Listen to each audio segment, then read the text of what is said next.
Okay, so what we have here today is the round of 8 for the K-League individual tournament. So our 4 qualifiers from the group stages was Pandor, Exit, Nesh, and Vermin. And they'll be playing against the 4 that got a bye based on their MMR ranking within the season, which was Kavapu, Nomad, Ranged, and Semi. So the first match we're going to be casting today is Range versus Nesh. Obviously the winner moves on to the semi-finals. And yeah, we'll go from there.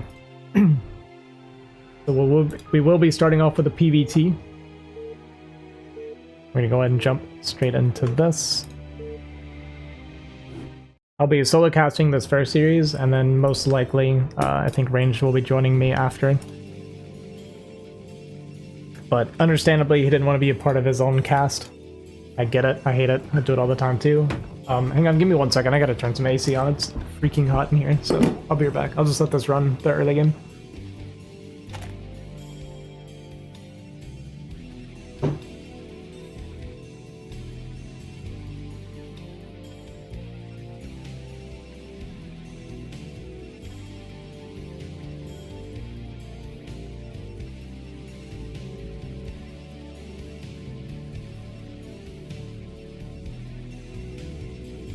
Okay, I will be trying to get all of the games casted today. As most of you probably know, my voice doesn't always hold out very well. So if I get to where I'm losing my voice or I'm having to clear my throat too often, I might stop like a little bit early and maybe finish it up tomorrow.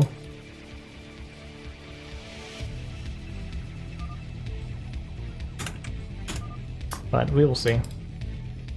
When I get a co-caster in, I might let Range talk a lot more to like preserve my voice so I can get through everything. We do have 4 series to do. I think they were all best of 5. Or yeah, they are best of 5.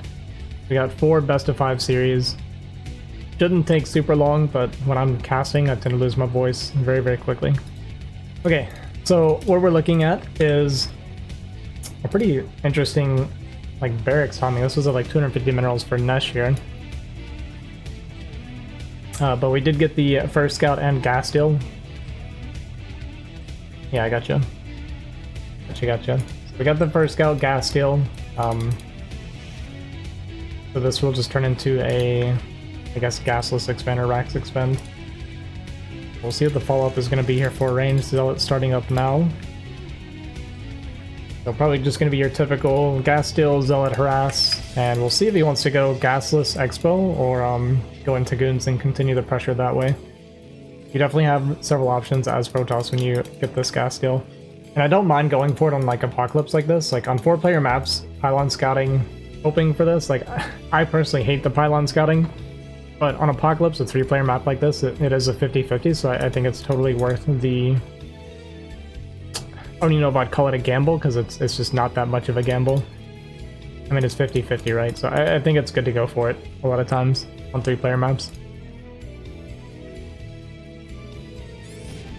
Oh, and we get the SCV kill, which is huge. Very, very annoying for Nesh here. And the probe's going to get out with 1 HP. So Ranged is doing the gasless Nexus here. I actually like this follow-up, and it's something that I feel like I need to start doing more often. Every time I've seen it, it feels really strong. Because the Nexus is going to be starting. Oh, and Nesh not paying attention, losing his first Marine here, walking into the probe and Zealot. So this is already like a disaster for Nesh. We've lost 1 Marine, 1 SCV.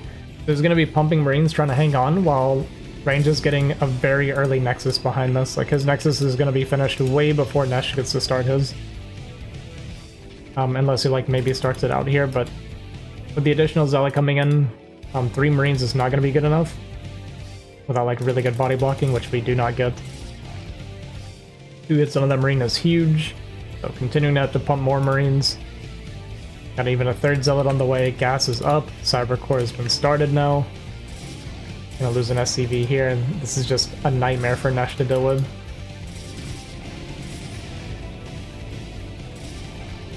And getting the Marine kills is, like, honestly better than getting SCV kills. Like, of course killing SCVs is good. But when you're killing Marines, he then has to remake Marines. And it's just going to keep delaying this expansion like longer and longer and longer.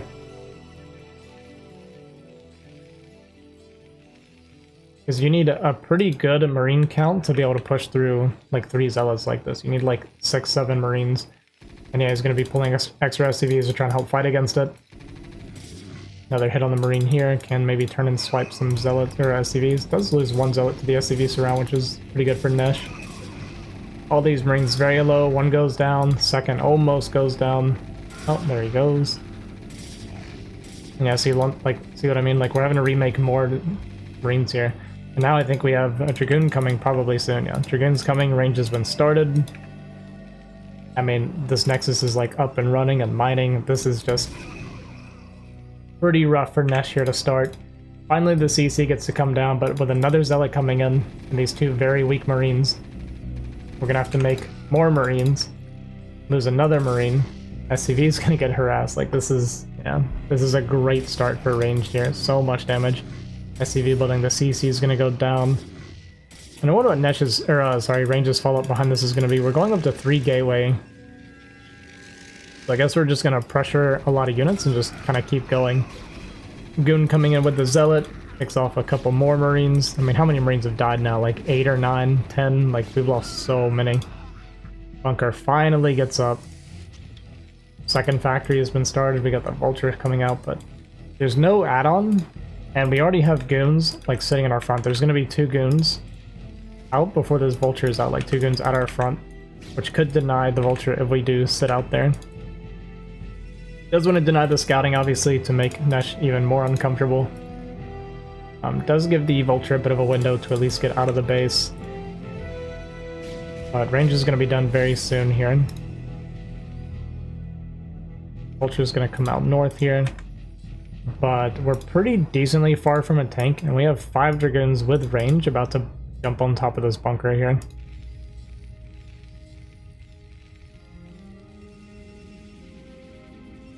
We just went 3 gateway before Robo. Lots of pressure, and that's good for range to do. There's no rush to get the Robo out with how the start has gone, but we know that there's no well,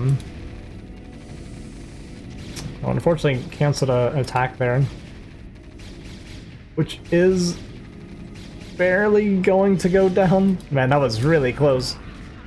That one interrupted shot almost made this a nightmare for range. Maybe not a nightmare, but could have lost some goons. Not quite got the bunker. But with the bunker going down, the game is just going to be over at this point. We got 3 more goons coming in.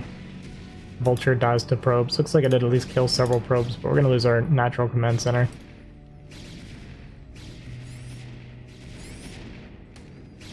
We're going to pull SCVs with our siege tank, which can kind of push this back, I guess. We did finish siege mode. So good body blocking with the SCVs to keep the goons from getting in, but we're just going to keep losing SCVs.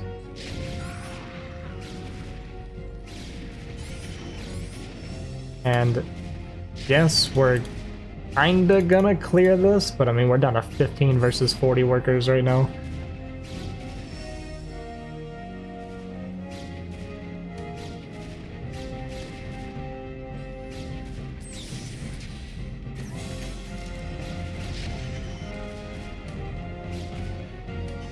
Moving forward, jumping on top of this siege tank. The last one looks like it is going to... Oh, it's gonna die. Barely. Well, maybe we'd get this goon kill, but it's actually still a couple shots away.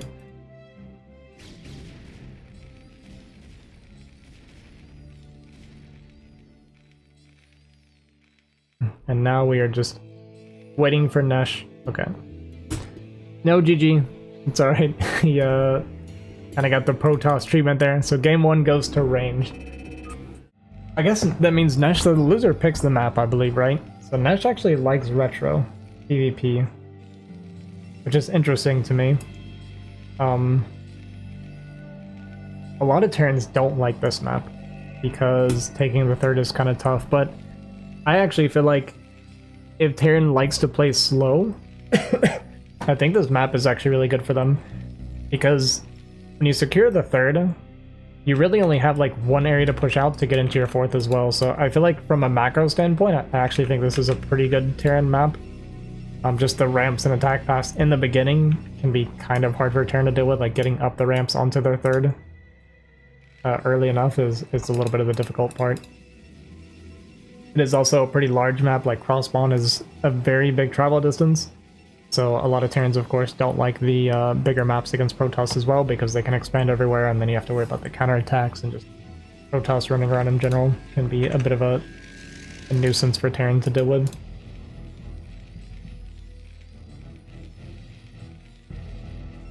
But at least Nesh doesn't have to worry about a gas steal on this map. If you got gas stolen on Retro, I feel like you would have the right to lose your mind.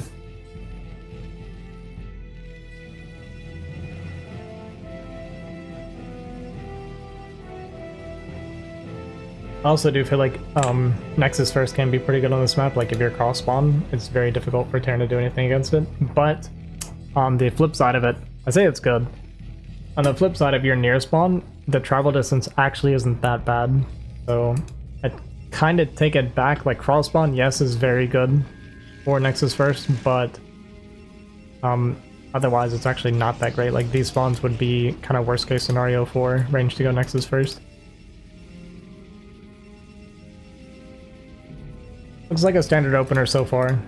Not making the 14 Zealot, which I personally don't like making the 14 Zealot either. Sometimes I won't skip it, like if people, when I'm playing against people that know me, I won't skip it as much. Because they do like to do like a lot of like rack CC, because I do open 23 Nexus so often. And with 3 on gas here, it looks like it is going to be a 23 Nexus 4 ranged. Very standard openers so far here.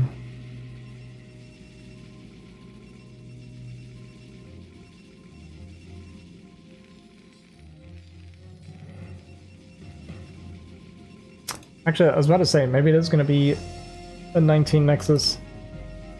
I wasn't really paying attention. I think the gas timing was actually a little bit slower, so I kind of take that back. Let me back up a little bit. I think his gas take was a little bit later than normal, because we're not floating a bunch of gas, so that means he did not take it at a normal time after putting 3 on gas, so that's my fault. We did a rangeless 19 expand. I've been seeing this a lot lately, and I've tried it a few times myself. I don't hate it. The only thing about it is when you're doing 19, like, rangeless, you are vulnerable to, like, some, like an FD or something will just straight up kill you. And you don't get the extra goon to block the vulture in time. If you send the goon out. Right? Am I wrong? Or is this vulture late? Maybe I'm wrong. Maybe that's 21 Nexus. No, 21 would be the extra gun. Either way. Forgive me. We are going to send the second gun out, which means the vulture does get inside, so actually really unlucky for ranged. Not sure where the goon was going either. It was going like up to the north, kind of following where the other goon was going. So I wasn't paying the most attention. I kind of got screwed up with what I was calling the builds here. Made a lot of mistakes talking about that, and then wasn't seeing why range was sending this extra goon out. We are going to lose several probes, so this is already a very, very good start for National. Killing those probes makes it where playing against rangeless doesn't feel so bad anymore. Losing the vulture is obviously not great because you can't get the mines on the field, but killing the like 3-4 probes is definitely worth it for Nesh. As you can see, we have the SCV lead as our CC is about to finish. It'll be about even, maybe like a slight lead still. But that's always good for Terran in TVP. We actually started the mine upgrade after our vulture died, which is kind of surprising to me. 3 goons coming out to the front, 4th one on the way. Range is not done yet.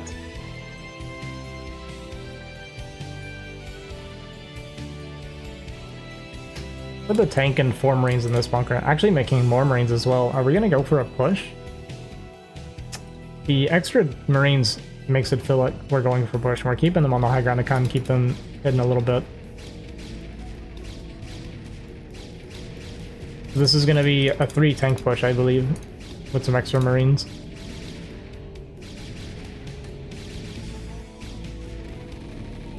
And range going forward to try and jump on top of this tank, but a very quick pullback from Nesh. And it looks like we also got the attack bug. You'd love to see it with Dragoons. It happens all the time. The one Dragoon does go down, which makes this follow-up push like that much more powerful. Yeah, we're going for a second add-on. And starting Vulture speed. I kind of thought we would go 3 tanks and then be pumping Vultures out of this one. But I guess it's going to be... Well, you don't need the second add-on if you're going to do Vultures behind this out of the 2. I guess he wants to start siege mode. Is what it was all about. So it'll be still going to be 3 tanks. With the siege mode coming in behind with the Vulture speed. And we'll be rallying Vultures. We are supply blocked, which does suck when we're going for a push like this. So our Vulture follow-up is going to be a little bit behind. But we already killed 1 Dragoon. A lot of Marines here with the push, bringing a couple SCVs as well. We got a shield battery coming down for ranged. Oh, we were going DT drop. Sorry. DT could actually work really well against this. The eBay is not done yet, but he should be able to finish it up and get turrets up in time, so... The only worry then would be the DT drop counter. And obviously if he can like kill the SCVs and stop the turrets, that would be amazing. Siege mode is done. And we're gonna see some turrets coming down. Oh, bunker. Okay, we're gonna get a bunker. If he doesn't start a turret, the DTs can clean this up, as well as the fact that we're gonna have a shuttle coming out for DT drop as well. And no academy for a scanner either. Yeah, there's a turret coming down. And we also have 1 defensive turret, at least. But we'll see what range's follow-up is going to be here. We got 1 DT on the way. Looks like we got supply blocked from losing these pylons. So we had to start a bunch of pylons here to try and get units out. But with the turrets finishing, the extra bunker, making supply depots. Ranged also on 2 base. Not looking very good for ranged here. Breaking this position looks pretty much impossible at this point. We do see the shuttle started. And now we're just not going to go into this with the DT, as he shouldn't, because he knows the turret is up there.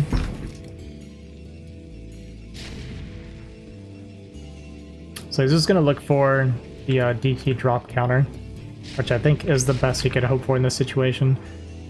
If Nesh like just doesn't get detection up, because like we're full rallying units across, there's a chance that this actually could get a lot of damage done.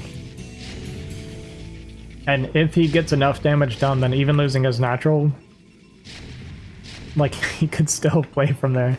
So this could get very dicey here very soon. We'll see if Nesh can like maybe just start throwing. He'll need to like throw turrets all over the place. Oh, and I guess he caught the shuttle coming. He must have caught a glimpse of it. Or he just got really suspicious.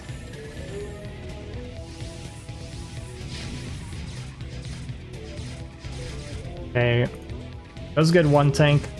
One of the DTs about to go down, but doesn't actually go down. Now this becomes very annoying for Nesh to deal with. Gonna start laying mines. Needs to start some extra turrets in his main base. The sooner the better.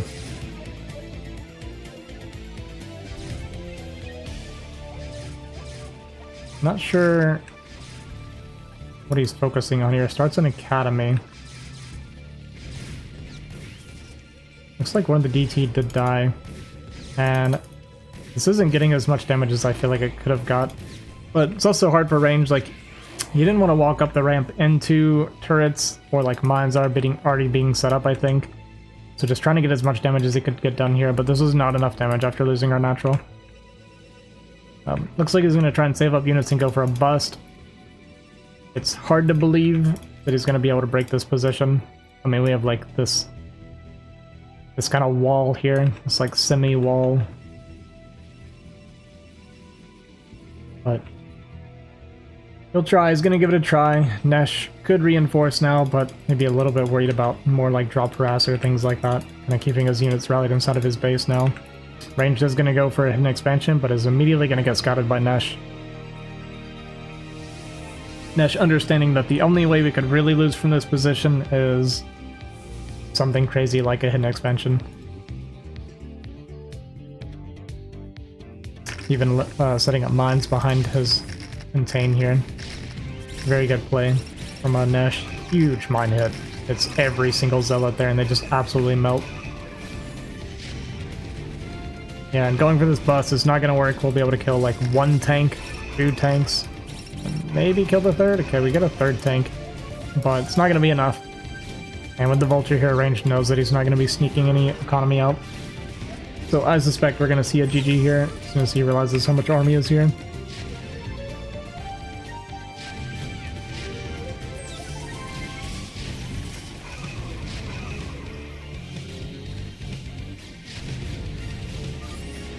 And GG. Nesh takes game 2. So tying the series up 1-1. Gonna go to game 3. Radion, in my opinion, is a fantastic 12 Nexus map. I don't know that Range really plays 12 Nexus though. I don't think I've like ever seen him do it, or if so, it's been very rare. But you don't have to play 12 Nexus on large maps. Obviously, like just being on a large map already is good for Protoss. You don't have to do anything like weird or crazy with it. Just playing standard on these maps is also good.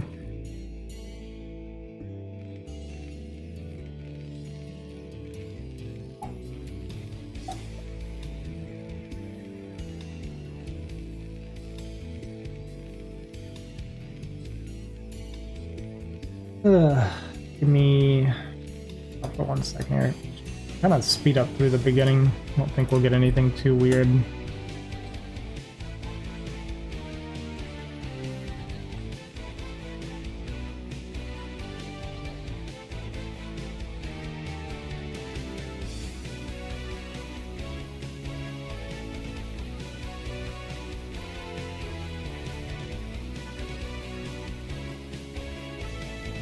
Okay.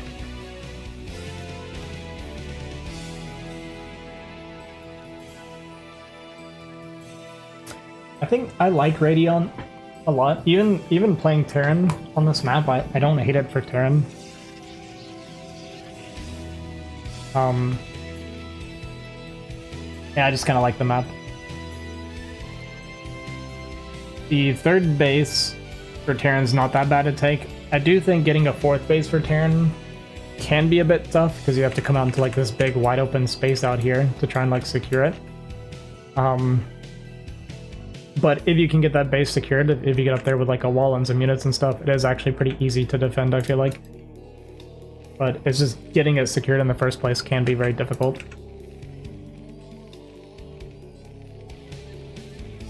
Alright, so Range is going to get the first scout here. Nesh looking pretty normal for his start. And I think I should have paid attention to the gas timing. I'm so bad about like timers and stuff. I think this gas was more on time.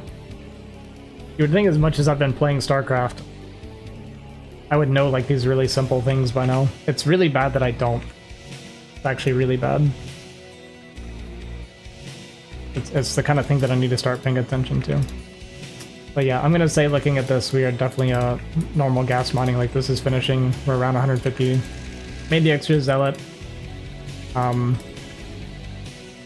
is gonna send that across. Mesh might. Okay, there we go. So he is making the extra marines. Felt like it was a little bit delayed, so I wasn't sure what the plan was there. But yeah, as long as he gets to like a few marines with the vulture and stuff, you're typically fine. I think against the Keenware, I don't even know. Actually, he messaged me earlier, but I'm going to be casting with Range tonight after this series. Could do a group cast if he wants, though. We are going to have the Zealot that's going to wait for the Dragoon here.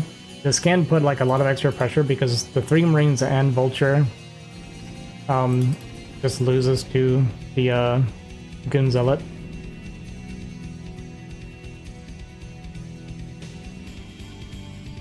So we'll see how this plays out. Vulture coming out now, add-on starting. 23 Nexus here for Range, so everything looking pretty normal. Vulture's going to come out and actually take a couple hits here before the fight starts. Okay, just 1 hit. It's not too bad. Okay, we shot our own Vulture. Suddenly it's pretty bad. And yeah, we're gonna have to pull out the CC here and come back, start repairing our vulture. And unfortunately, we like lifted our barracks, which is normal. Oh, we canceled the CC. And I guess he kind of had to. Like, he couldn't really defend it because we're so far from XP units starting on the high ground. So this is a fantastic start for ranged here. This Goon and Zealot, like, really paying for itself. Second Goon coming down now as well. Like, even just like keeping the Vulture inside like this is so good for ranged. Because we don't have to worry about the Vulture harass or anything like that. Robo's going to come down after the first gateway, so we'll go straight into Observatory. Could be quick Reaver. I do know that range does like to play Reaver, at least in PvP.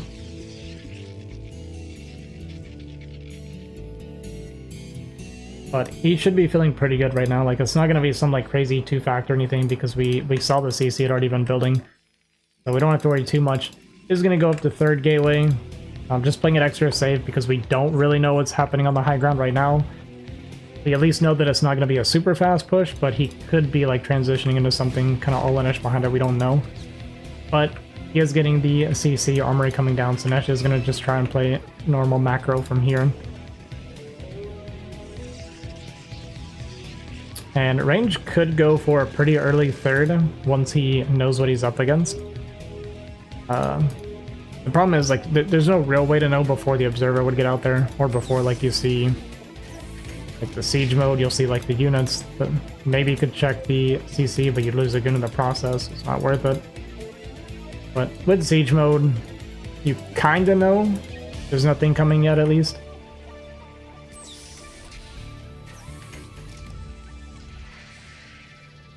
Actually, I take that back. There's really, range doesn't know right now. Seeing the siege mode doesn't necessarily mean that they're not pushing. It could just be an early siege into chasing you all, so they could have like 2-3 factor behind this or something. You never know. But it's late enough now, like with our 3-gate production up, you should be feeling pretty safe now. And like I said, you know everything's delayed because you saw the CC get cancelled. But it's just going to be a really defensive position here for Nesh. Observer is going to fly across now and kind of confirm everything for ranged. And once he sees like the CC, the turret ring, he knows their siege mode. You feel pretty safe. Yeah, third Nexus is going to come down behind this. And this is also the beauty of stopping that Vulture in the beginning. He knows there's no like Vulture that got out on the map to lay mines or anything, so he just gets to freely send the probe, no escort needed, don't have to worry about clearing mines. And yeah, here he sees the siege mode, the turrets, the CC, and feeling pretty good about the opener right now.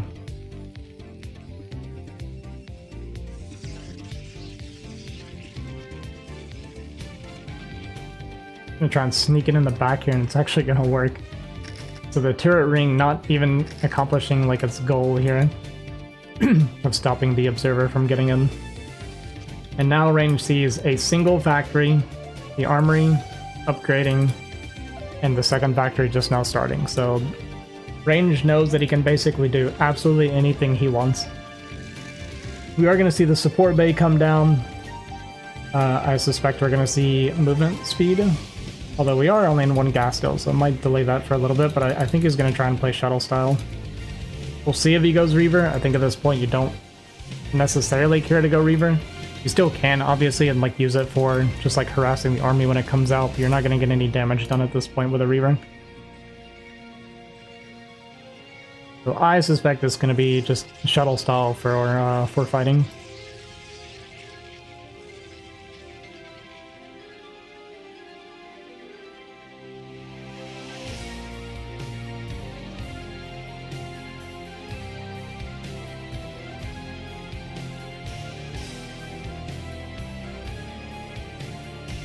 And yeah, that's just going to play very, very slow. Got the starport down, so we'll see the science facility and probably a second armory starting here very soon. It's going to be a bit short on gas. I'm going to go up to a 4 factory. I think 4 factory is also fine. So I think we'll go, unless this is an armory, it's going to be depot. So we're just going to go for a second attack and not go armor. I think that's totally fine in this situation. He is a little bit behind. Actually, he's a good bit behind after that opener. So cutting a little bit of a corner at least. Deciding to commit more towards the second attack instead of getting the armor. I think this is actually a good play. Like, our gas was really delayed because of the late natural getting taken. So opting into that makes sense to me.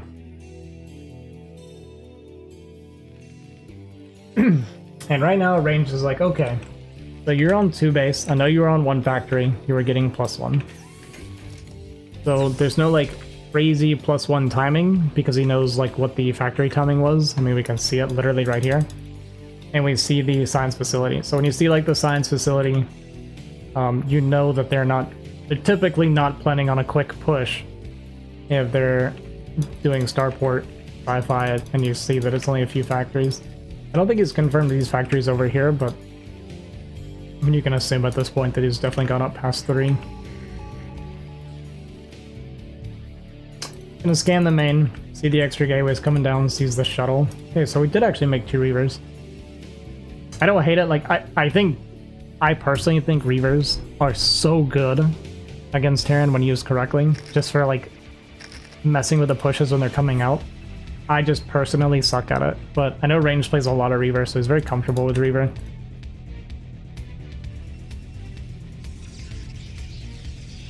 +2 is on the way here for Nesh, and he did actually make a second armory. I guess I didn't spot this, my bad.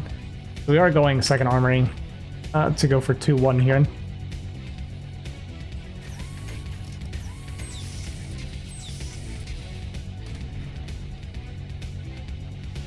Unsieging, maybe looking to start to take this little area here so we can start a 3rd CC.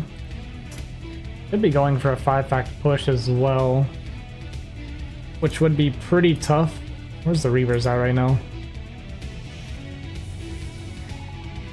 There we go, so at the natural here. The Nesh might actually be looking to go for it. Making more defensive turrets while doing this, I guess, because he knows that it's shuttle play. This positioning looks like we want to take a 3rd. And a 3rd around 11 minutes is totally fine. It's pretty standard, I believe.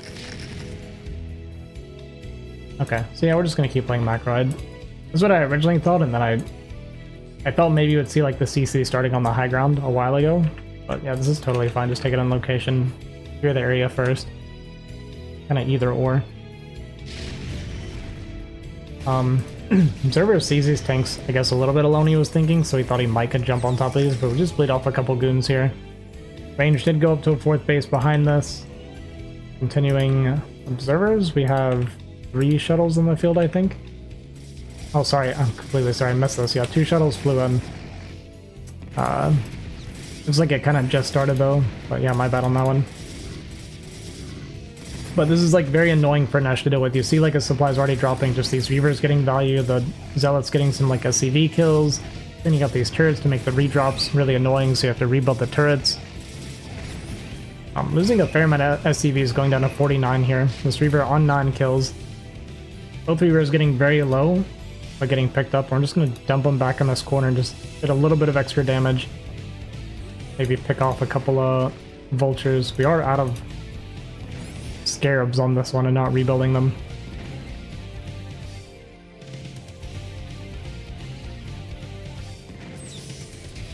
This is gonna dud there, siege tank gonna siege up, kill that Reaver.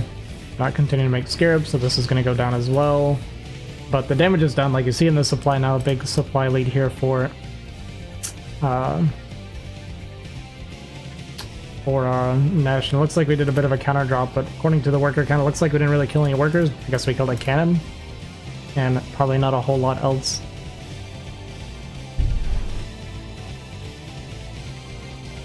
Sorry, I'm observing not so good today. I apologize, kind of missing a lot of the stuff here.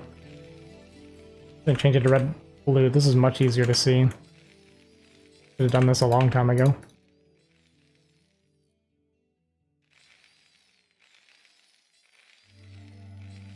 We did finish the 1-2 for Nesh, and we're going up to +3 attack. Ranged is on 4 base, but you kind of want 5 base against the 3 base Terran typically. Like, he did get pretty good damage. He could very easily take this base, and is just this like vulture in mine being a little bit annoying for him here, kind of delaying him. He definitely wanted to take it sooner. Got 4 shuttles full of zealots here, okay, and 1 full of High Templar. Looking to just kind of fight this army possibly. We are max versus 140 right now, and all the army is here in just this one position.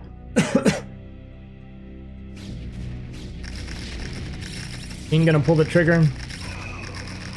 The mines are eating up all these zealots, but we have a lot of zealots that didn't get sent. Shuttles kind of flying into the turrets a little bit. But here's the Templar unsiege, or unload, sorry, into the storms. Gonna storm off a bunch of these tanks. Unfortunately, this group of army not going, like, makes a really big difference actually, because the mines basically got cleared up by that first wave of zealots, and then the second wave of zealots didn't join the fight. I was actually talking to Ranged about this just recently, where he was talking about how he feels like when he's using like 1 through like 4 or 5 hotkeys, whatever, for his army, that sometimes a group just gets left behind. And I actually have this happen to me all the time too, where it's like I'll do it like 5-6 times. I'll go through my hotkey, send him my army, and the same hotkey somehow is the one that didn't send ever. I assume it has to do with like just the way your hands, like your fingers or whatever, are going through the keys, and you just keep making the same mistake. But I have the same issue. Yeah, that was a bad fight for range.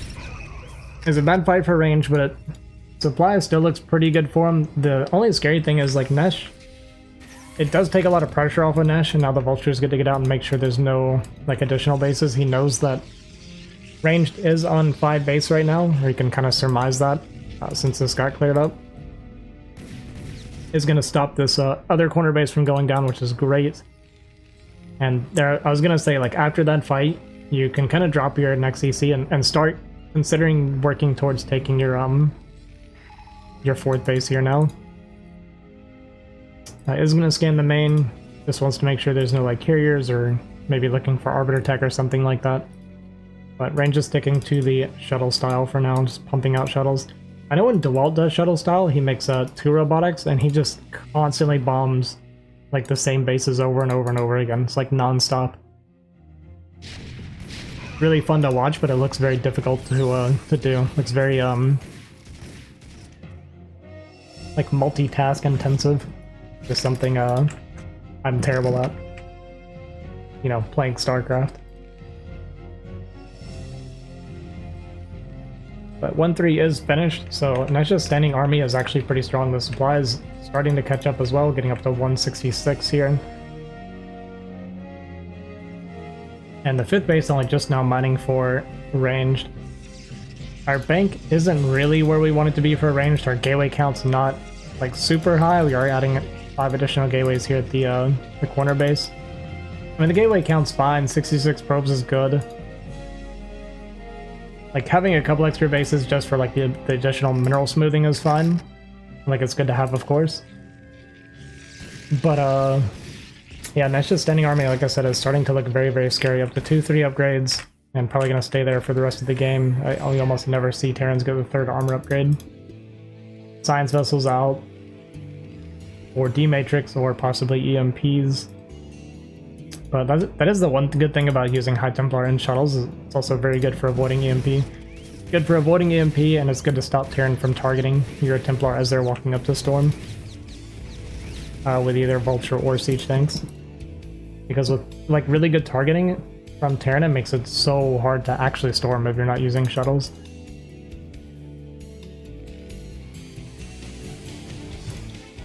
Here we're going to fly the CC over. Ranged is actually just going to barely miss the CC coming.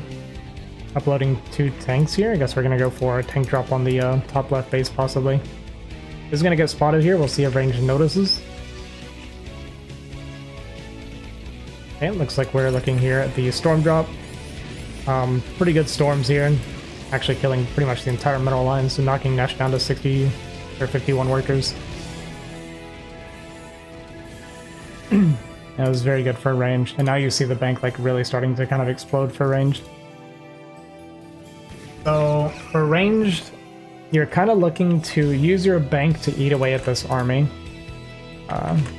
Obviously, if you can like deny the space and make it hard for Nesh to mine from it, this is great because he did just mine out his main. Natural's getting a little bit low, although he killed all the workers, so this will last a little bit longer. But this base being taken surprisingly for free. Very vulnerable to shuttle drops. I think Range just kind of didn't realize it was being taken. He kind of just missed the CC flying over. So a little bit of an opportunity there, but hard to tell, of course. He doesn't have the observers here spotting for it. Maybe just assuming at this point Nesh is taking this base. So this is where the like kind of hard part can be sometimes for Protoss. If you're not good at it, like me. Which is using your bank and army to kind of whittle away at the Terran. Like letting him sit and like get a bank and get like this big army, get his positioning and stuff is like really difficult, but like this kind of stuff is good, like creating skirmishes, killing a ton of workers, knocking Nesh down to 35 workers, getting storms off in the army of course is also good, because at the end of the day you still have to kill the army. But like this is exactly what you need to be doing as Protoss, just creating skirmishes, using your bank to kind of chip away at them and make it difficult for him to come out and kind of end the game. It's not that big of a deal right now because Ranged has such a big bank. I'm just starting to become a little bit concerned for the lack of bases overall. Like we're on 5 bases total versus 4 base total for Terran, and that's typically good for Terran here. And it's going to be very hard, I feel, to get a very good trade against this army. Like, this army is terrifying. It does pick off the science vessel, which is really nice. Don't have to worry about the EMPs or D-Matrix. And Nesh leaving a pretty big chunk of army behind here to defend this base. And Range kind of running into the meat grinder here of mines and tanks. Gonna get a couple units up here, gets one storm off, which does do a lot of damage, but yeah, this is totally fine for Nesh. Like, Nesh is still maxed. Does have no bank, but like this fight's gonna continue to trade very, very well.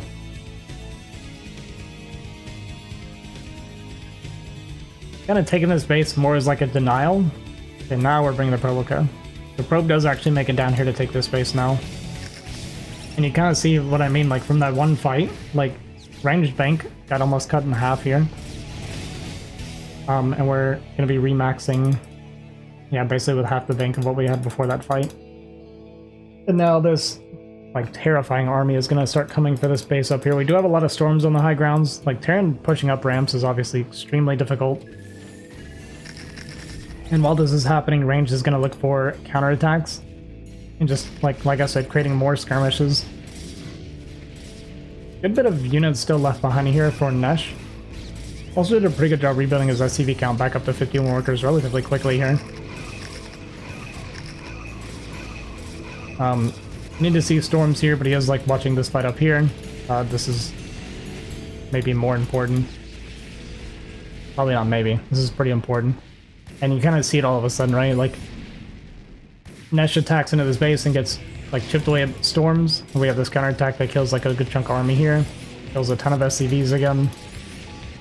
And suddenly Nesh's army, or his total supplies, down to 140. You do see Range's bank just completely gone now. But with these units up here, it's going to be so hard for Nesh to break through this base. Extra corner base coming now for Ranged as well. Nice little minefield, or decent minefield. Gonna do a lot of damage, kill a bunch of these zealots on the way over. But you see this army is like almost gone now for Nesh. And while he did trade like really, really well, Ranged is going to clean this up. And the follow-up push from Nesh is pretty far from now. When am I going back to playing as Terran? I guess when I start playing again. I've been in the mood to play it, but I've been super busy this week. I've actually barely played any StarCraft at all. I played like 3 games this whole week of 1v1.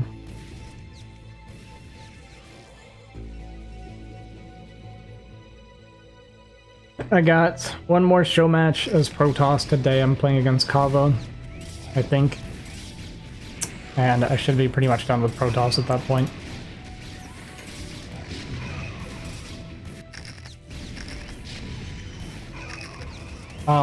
Yeah, anyway, that being said, like, after all the skirmishing, Nesh, this is still, like, playable from Nesh. The supply is not that bad. Like, standing army supply is really even, actually, because we're down the 18 workers. So the army supply count's almost the exact same. Which, of course, is typically favoring for Terran.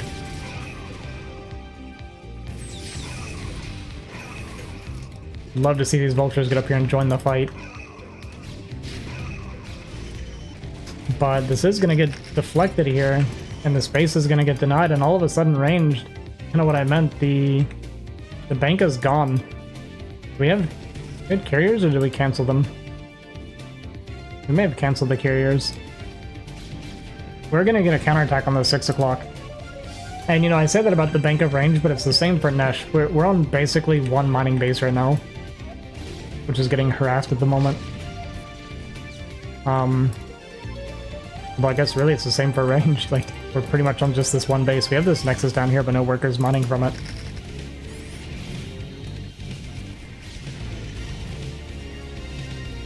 Yeah, this game's a bit of a scrap, but it's starting to look favoring Nesh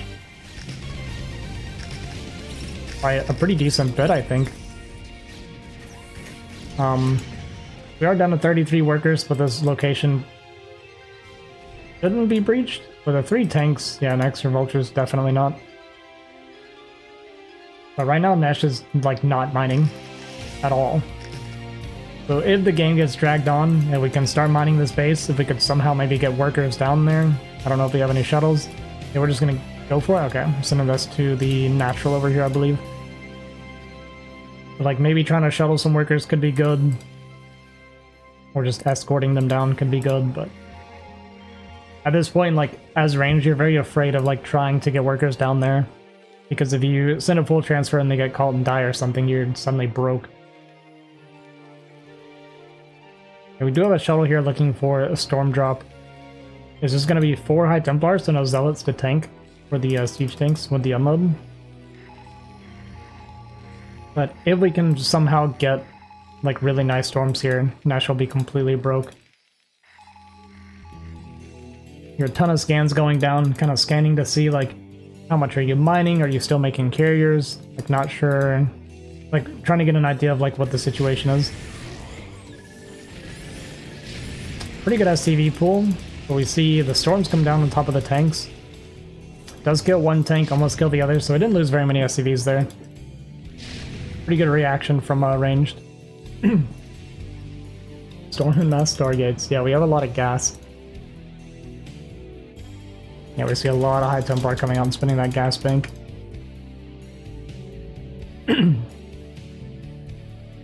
I feel like the longer this drags on, it's gonna start favoring ranged again. Like, this bottom left base is basically a lifeline for ranged right now. But it's also so hard for Nesh to push up in this. Like, we have the tanks, we have the storms up here. And a really, really bad trade going up this ramp could suddenly end the game as well for Nesh.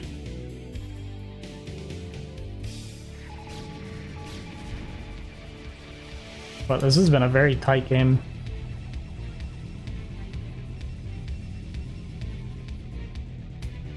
Neither player feeling like they can really expand anywhere right now. This would be a good base for range to try and take, and it looks like he is going to send a probe over here, but we got a vulture covering for it. Immediately noticed and killed. Scan's looking for observers, I think, but we scan the observer. Not sure. Goon's coming down here with the mines, or the observer, clearing off a couple mines, clearing off a couple vultures. Don't want to stay too long and start bleeding off dragoons, because our bank is very precious right now.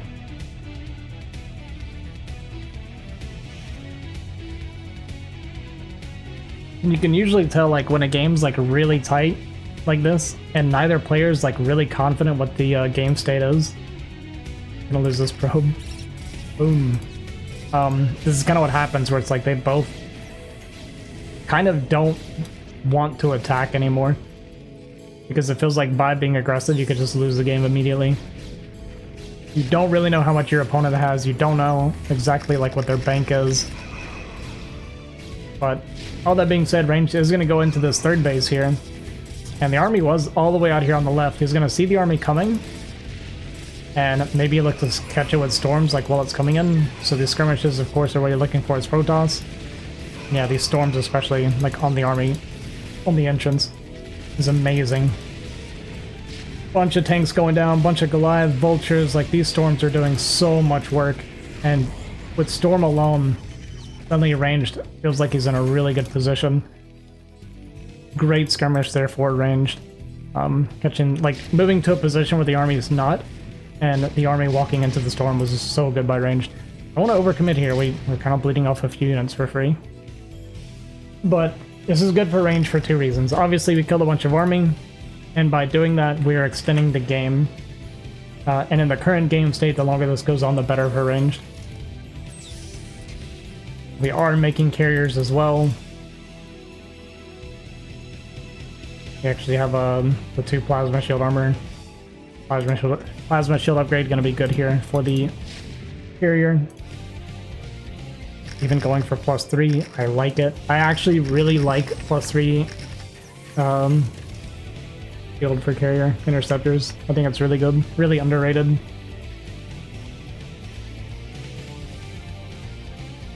And what do we have for Goliath count? We have 2 Goliath. And that might be I think we have 2 Goliath for our anti-carrier right now. Yeah, with that fight and the carrier swap behind it, I'm feeling really, really good about the position for ranged. Up to 5 carriers now, 2 more on the way. Our 2-2's about to finish.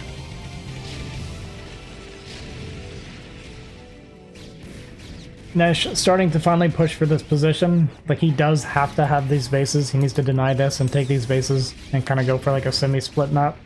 But I think once he sees the carriers, he's going to realize it's doomed now.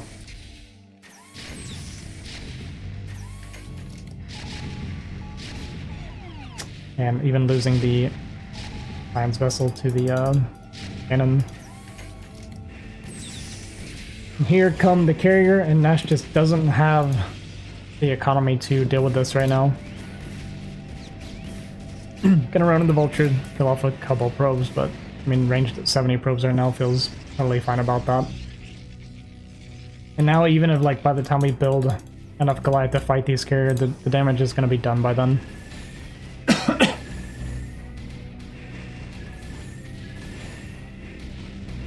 And this is basically the last of the mining for Nash. We have a little bit here at the third, but it's very, very little.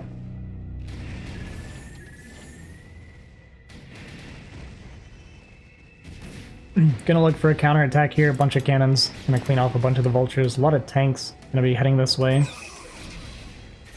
At least away from the carrier, so that's pretty good. Good targeting on that Templar. Nash has actually been very good about targeting the Templar a lot of times with his tanks here.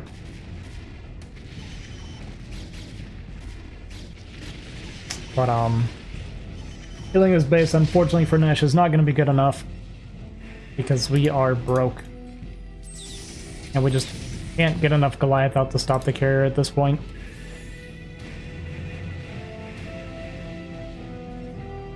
Range double expanding behind all this as well, so losing the space, yeah, like I said, not that big of a deal for ranged.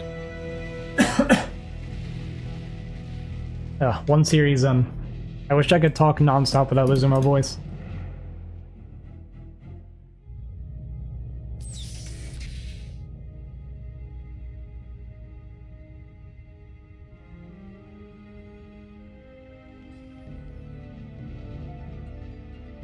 And yeah, game's over. Nesh just has to accept it. He's not really mining anymore. We have enough to make what? 2, 3, 4, like 5 Goliath maybe.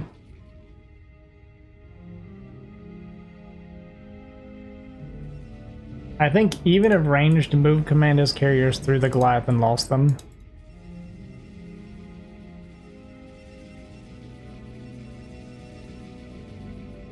Well, we're only making carriers, so I'd probably lose for that. But, yeah. I don't think we're going to see a mistake like that, so it feels pretty doomed. Nesh is going to go for kind of this last hoorah push here. Long distance mining from his third, just whatever he can get, lifting a CC, but not really having anywhere to even land it.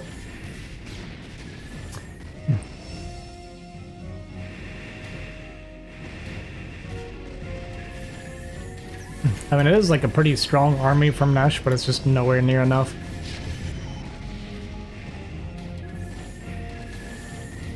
And every Goliath is like absolutely precious.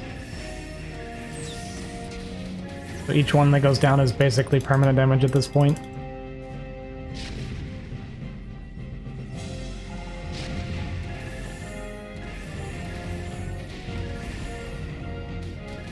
Targeting tanks, which is totally fine. I mean, really just killing anything is obviously good. He's able to remake army behind this, whereas Nesh is not. So everything he kills is it just stays dead. Kill enough of the tanks and then your ground can come through. He tries to push up into storms. And the army just gets smaller and smaller and smaller. You're gonna see storms on top of the Goliath. Bunch of damage on that storm.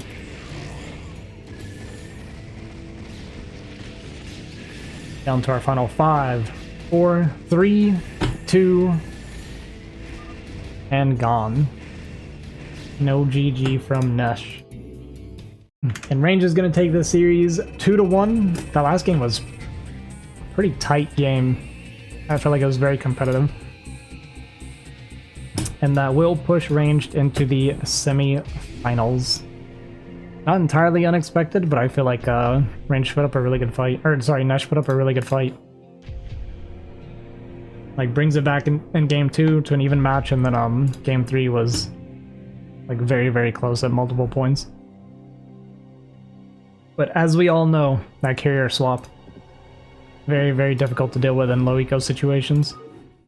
I'm sure they'll be talking endgame. I'm excited about this series here. Oh yeah, Vermin and Simi? Yeah, because I didn't get to see any Vermin games in the group stage. Yeah. But seems like I mean, I was surprised to see him winning out over you and Hermon, so. Yeah, I beat him in game 1 and just kind of a standard macro game. And then game 2 I died to, yeah, game 2 was a nightmare for me. And then I died to a Lingolin in game 3.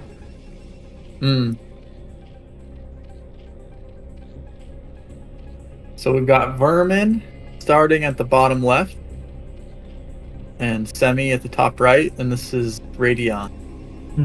Yeah, very big travel distance here for these players. This is where you asked me, you don't have to talk so much, you asked me what I think about this map for PvZ. Okay. Range, what do you think about this map for PvZ? You know, I think it's a pretty balanced map. I think it's a pretty good Protoss map. Like any other 4-player map, you're basically just trying to survive, first of all, right? Against Zerg, you don't want to die to it. Like, first thing on your mind is defending any sort of Ling aggression or Hydra Bust or Quick Muta. Oh wow, this is I was gonna say, what do you think about Simi's build right now? This is an in-base gateway. Yeah. This is interesting. Actually, Semi was telling me about a build that he does that's like 3 fast DTs. I was gonna say, do you think it's gonna be the DT build? Yeah, I was there for it. Well, it's a 2-gate. This could be a minis 2-gate, but you see it's like 10-11 gate. So this could be mini 2-gate into Reaver push. Okay. Possibly. That's the thing about Simi, is he knows a bunch of like odd builds and he's not afraid to do them. Yeah, he is a part of that Protoss Discord, and there's a lot of builds talked about in there. There's guides, translated guides from Korean pros. Yeah. So yeah, so we're not even gonna need to this isn't going to go into a macro thing. Just based off of what we're seeing here. I mean, it definitely could, but oftentimes when it's one base versus a one base Protoss, it usually ends on. We're actually getting 6 Lings out of Vermin as well. But I don't think he's confirmed the build from Semi yet. He's just making 6 Ling. Mm-hmm.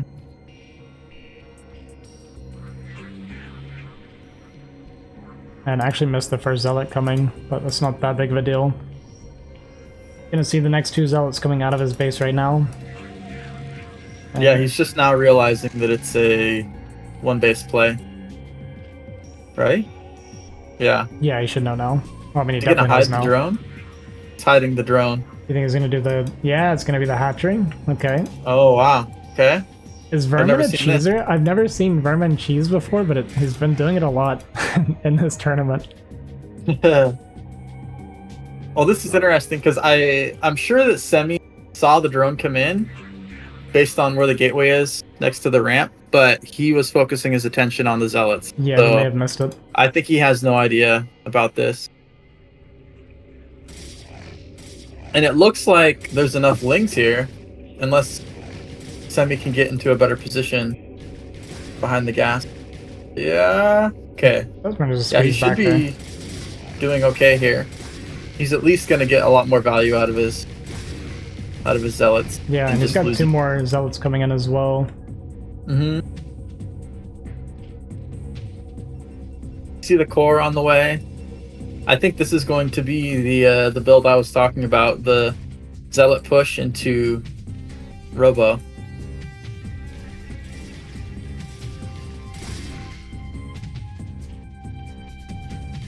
Obviously, getting in to scout with the zealots, so he could decide if he needed to go Stargate too, if there was a lair going down.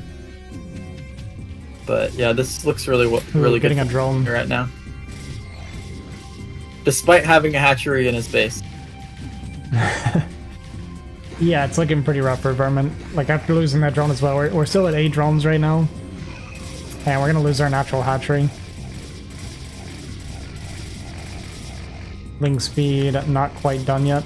Okay, we're actually going to target the lings from Semi there. So I'm not going to go for the hatchery. I guess we maybe not quite would have got it, or would have been close. We would have lost the zealots anyway. In the meantime, it's just not worth it. Yeah. Surprising that this did as much as it did.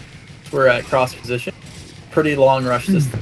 Yeah, it was looking really good for Vermin at first, but the zealots kind of slipping in behind those minerals made it something very ugly for Vermin. And actually found the hatchery here. I think the creep showed that he noticed it was there. Yeah, I really think maybe if Vermin would have built a sunken, that is natural, and just kind of secured the game from there, because he had the element of surprise, the in-base hatchery, but targeting the Nexus there, I really... It's a bit ambitious. Well, this is a lot of lings. This is a lot of lings. And can get the flank on the ramp as well to open the ramp up. Right. But having a hard time getting his lings to attack. Like, this positioning actually really tough for Vermin. Yeah. Wow.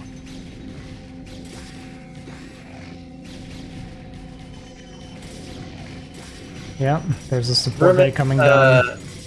Supply blocked, unfortunately. Otherwise, we'd be making a lot more lings. Yeah, he lost the Overlord that was there with the hatchery in the main. Definitely hurt him a lot. Doesn't seem like there's any sort of follow-up now. It's just gonna continue in the lings and hope that he can bust, but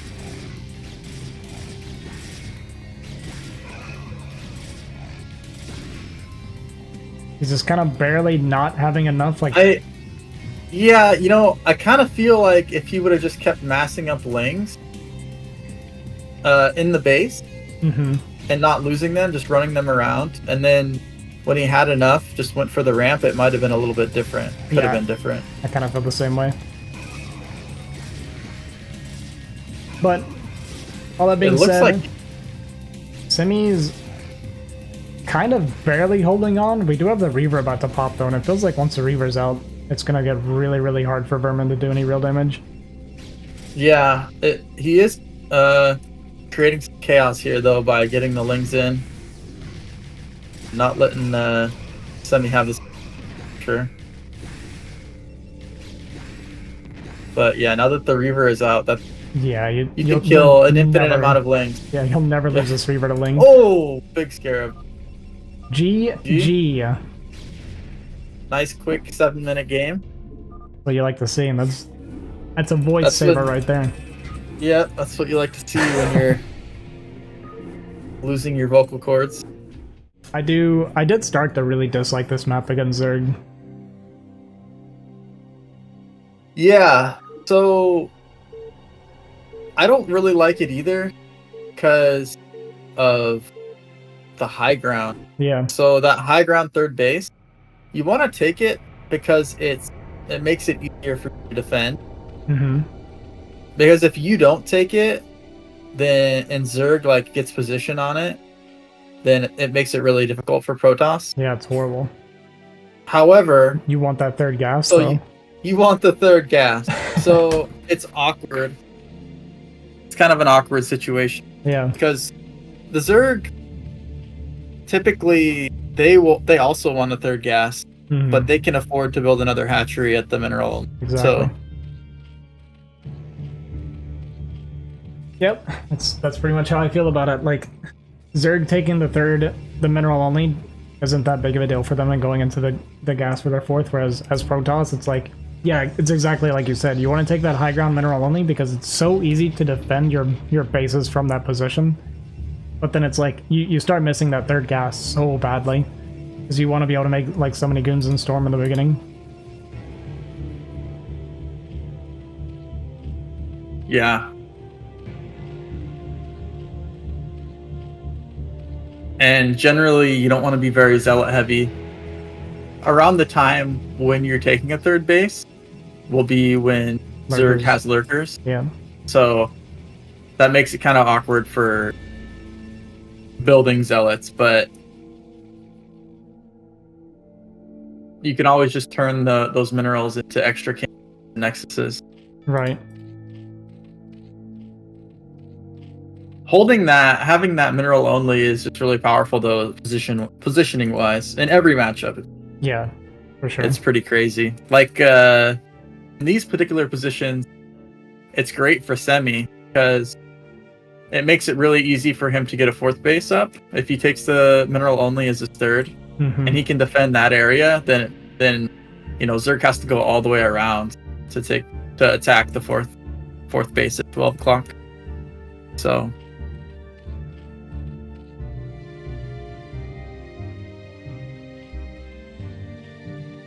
And Vermin go for the 6 lings again. We'll see how Semi responds. Because I was actually talking to him about it, and he seems opposed to the 2 cannons against 6 lings with an overpool. You were talking to Semi about it? Yeah, I was discussing it with Semi and somebody else. And I personally feel like you want to drop 2 cannons, but he seemed to think that you don't need to do that. So we'll kind of see how he feels, or like what he's going to do here. Versus 9 pool, you definitely want the second cannon because the lings come so quickly. Yeah. And they can be building more links behind. So it wouldn't necessarily just be the Did he not notice? The 6th. Is he just dead? Oh wow. Okay. Probe blocking. Good. Body blocking. But to me, to me, the whole point of the 6 lings is to jump on top of the cannon, though, to kill the cannon. Yeah, absolutely. Absolutely. That's usually why you build 2 cannons. But in this case, the difference between the overpool and a 9 pool is a 9 pool will get there before you have the money to build 2 cannons in a gateway and block with probes. Like, it's like, how should I explain this? You have to cut a lot of probes and stuff in order to get the wall completed, so you may as well just build the second cannon. Right. Whereas with the overpool, it's late enough that you can get the wall up and like put 2 probes in the wall. I guess it also depends on your spawn, though. Like, if you're top right or something, you need 3 probes, which kind of sucks. Right. Yeah. My thought was, like, if someone goes overpool 6ling, making the second cannon after the gateway so that you're not sitting there with your probes and not mining for so long. Yeah, absolutely. But in this case, it didn't really matter because he tried to do a run by and lost a bunch of the lings, so we don't have to make the second cannon either way. My understanding was just that the amount of mining that you lose isn't worth skipping the cannon before he goes until because otherwise you're waiting for the zealot to come out, which even then you still end up leaving a probe behind. Yes, yeah. Looks like the probe's getting a full scout, gonna find the Hydra Den, and Zealot getting into the natural. Yeah, this is really good, just interrupting the mining some. Gonna force a couple more lings as well. That one ling in the main finally going down. I didn't see how many kills it got. I don't know if it got any. I think it got at least one. I feel like I saw it get one. Okay. And we also have the Zealot at the third base. Yeah. The element of surprise is completely gone for Vermin. Mm-hmm. And I wouldn't be surprised to see Semi just completely skip Stargate because there's no need for it. And go into Citadel. Starts his +1 weapon. It's a drone kill. Actually gets another one at the third base as well. This is like a really rough start for Vermin. Mm-hmm. Citadel goes down, an extra gate. It's got 3 cannons. Pretty much set up. Yeah, I think Vermin's probably still gonna go for it. Yeah, at this point he kind of has to, I guess. Like now that we've made these Hydras anyway. He could do a few Hydra and then go into like mass drone behind it, but he's already lost like 2 or 3 drones and he's not money from his third yet. Yeah. I do think, as Zerg against a Protoss that's skipping Zare, if they scout your Hydra all in, you can build like 6 Hydras to bust down the wall. Yeah. Or 8 Hydras, I don't know. I don't know how many you really want, but basically just build a small amount to bust down the wall and pray that the Protoss overreacts since they don't have a Sayer to scout if you're droning or not. Right. Yep. I agree completely. Even when I know I'm getting Hydra like busted, I still like to make my Stargate eventually. Just for that reason. Yeah. Plus, you also kind of want to get the constant scouting so that, there's a Zealot here still in the natural. Just killed 2 drones. Oh, wow. I don't even know how I this missed got that. here. Did he kill it, or did it go around? It must have have gone around. 3 drones going down. This is really rough for Vermin now. Yeah, I was gonna say, like, even when you're getting Hydra busted, you still want to make the Corsair, so like you have an idea of like the lurker timing, if they're making a Spire, that kind of thing. Just have one Corsair constantly checking. But obviously there's no rush for it, like when you know, like the situation like this we saw was Zolairless, like mass Hydra. Going for it. He does get on top of one of the cannons immediately, but those Zealots are body blocking for the rest of the cannon, so... Yeah, and 2 more cannons finished behind that now. Yep, and we're double the workers, so Semi in a really good position. Didn't even kill the Forge. It looks like the Forge, the +1 is going to complete, and that's really huge. I think Zealots kill Hydras in 7 swipes instead of 8 with +1 weapons. Yep. So it's a huge upgrade.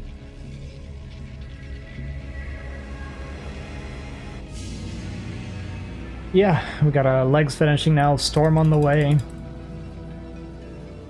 Even making a second Forge. Robo now. So this is kind of what I meant. Like now we're making the Robo because we don't know what's happening behind this. We don't know if he's still making Hydra. We don't know if he's going Lair. Right.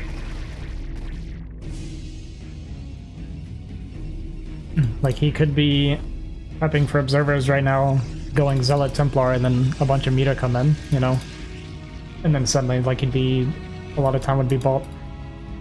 But that is not the case either way. Vermin just continuing to make Hydra, made 1 drone in his third base. But, like, now he has the economy that he needs to finish this game. Yes. I would be a little bit scared, like, I feel like these Templar were a little bit late. I'm not sure, I could be wrong. But it seems like the Templar archive was quite late. Yeah, he went for like the extra gateways and a bunch of Zealots first into a slower Templar. But now there's a Storm though. Storm comes out. It's like 1,000,000 Hydra, and GG is called.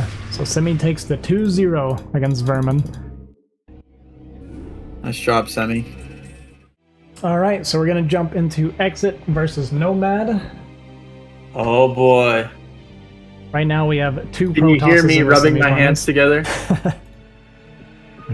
The first map is going to be a Citadel, which, in my opinion, is one of the most Terran-favored maps TVP that I've ever seen before. It's a pretty good Terran map. I think you know it's a good Terran map when you hear Artosis saying that he thinks it's a good for TVP. That's because when you know. That's when you know, because according to Artosis, like, you know, there's no good maps for Terran. But it is cross positions, so Nexus first? It could be Does Nomad like the Nexus first? I feel like he does. He loves his Nexus first. I feel like he does it quite often. But the thing is, Exit knows that Nomad likes Nexus first, so... Okay, it's just gonna be a Ford Gateway. Yeah. No chat so far. It must have all happened in the lobby. Yeah, I'm sure it did. Now we're focused.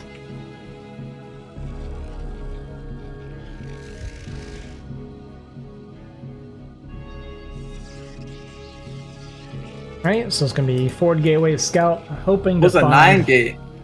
Yeah, it was. Yeah, 9 gate, hoping to get lucky and get that first Scout gas steal, but not gonna happen. Yeah, pretty low chances of that happening on a 4-player map. Yeah, but against Exit, you always go for it, because that guy will tilt out of his mind when he gets gas stolen.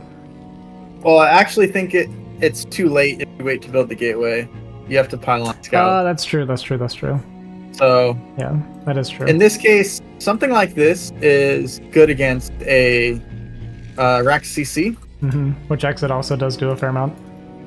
Mm-hmm.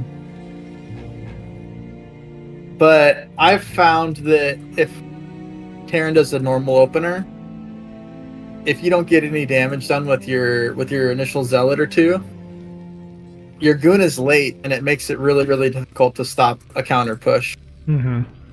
Unless you build a second gateway of your own before your first Nexus, and then that puts you really behind economically. So yeah. We'll see what Nomad can get done with this first Zealot. Already interesting. I actually Zealot feel movement. like this is... Oh yeah, he doesn't even... Where's he going with it? Yeah, I'm not sure. He definitely got the Scout, like he knows where Exit is. Is he hiding it? Perhaps? He might be hiding me. That's weird. What do we know about Nomad's it was going Protoss left. Terran, though? Nomad is... I feel like Nomad's really good at PvP and PvZ. And his PvT is like super random. Like really inconsistent. I thought that this was his best matchup. Oh, you think so? I think so. I know he likes to play Arbiter. He's got that kind of old school style. Yeah. 3-based into Arbiter. Just pretty macro oriented. Well, we got the 2 Zealots and the Probe showing up and Exit being completely caught off guard, never realizing that the Zealots were even made. Yeah. And this is already like a disaster start for Exit. Although once this Vulture is out, we're gonna be okay. But yeah, losing all the Marines, not good. He did get the eBay almost block. got the block on the factory. And no cancel on the eBay, so we're not going to get the refund on that. Oh. Oh boy. Oh boy. Is he gonna lose the Vulture? 6 HP. He's going to have to rebuild it. Marines while this is happening. I'm so scared for Exit here with that 6 HP Vulture. Okay, he's going to repair it now. I guess Nomad hasn't been able to start his Nexus yet, at least. Man, this high ground is giving His vulture is gonna So make much it to the control ramp in the time. Nomad. Oh no. Oh, the Marine. Oh no. I think that vulture on the high ground should be able to push back, which is really impressive, honestly.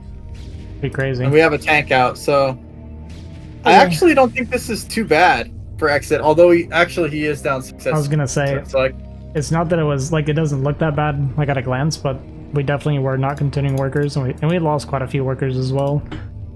yeah, we did. Not only that, but we had a lot of workers off of mining just to repair the vulture. So And he's actually gonna unload gotta and push push the out here. goons back. And range not done yet, so we cannot snipe this vulture. Manages to not lose anything. And he's supply blocked, so he can't build SCVs until now. But we're still not building any. These. Oh, Okay, good.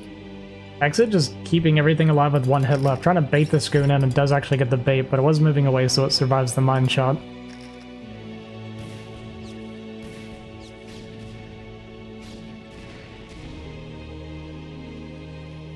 Honestly, at the end of the day, when the dust settles, exit's pretty far behind. Like, supply-wise, it looks decent, because the standing army is actually pretty decent, but we're so behind on economy now.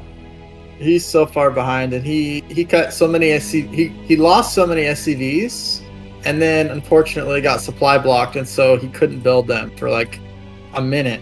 Yeah. So now where it stands here, we're looking at like 40 probes, 25 SCVs probably at some point. You think it'll be that bad? I guess the CC's... I think so. I mean, maybe not, but because Nomad's cutting a little bit right now, but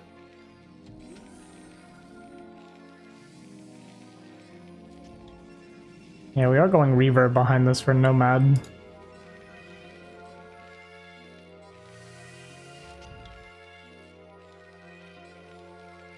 up a little push out for exit. Yeah, this is the well, this game sucks push right now, I feel like.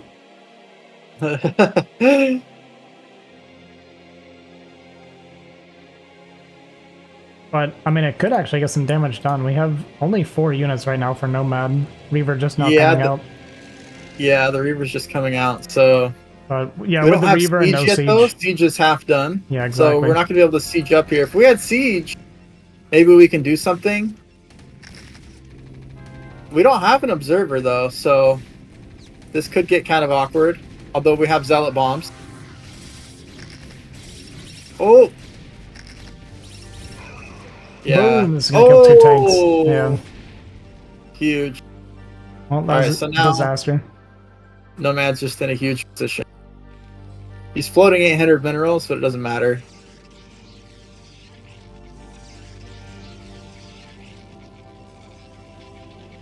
We come back and wait for a second Reaver. I really do think it comes down to those 2 zealots coming in unscouted. Yeah, for sure. Absolutely. And like you could tell by Exit's reaction, he never even knew they were there until he was getting hit. Right.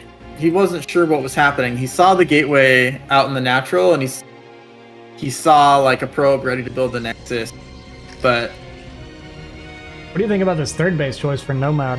Seems really odd to me. I think it's fine. It's easy to defend.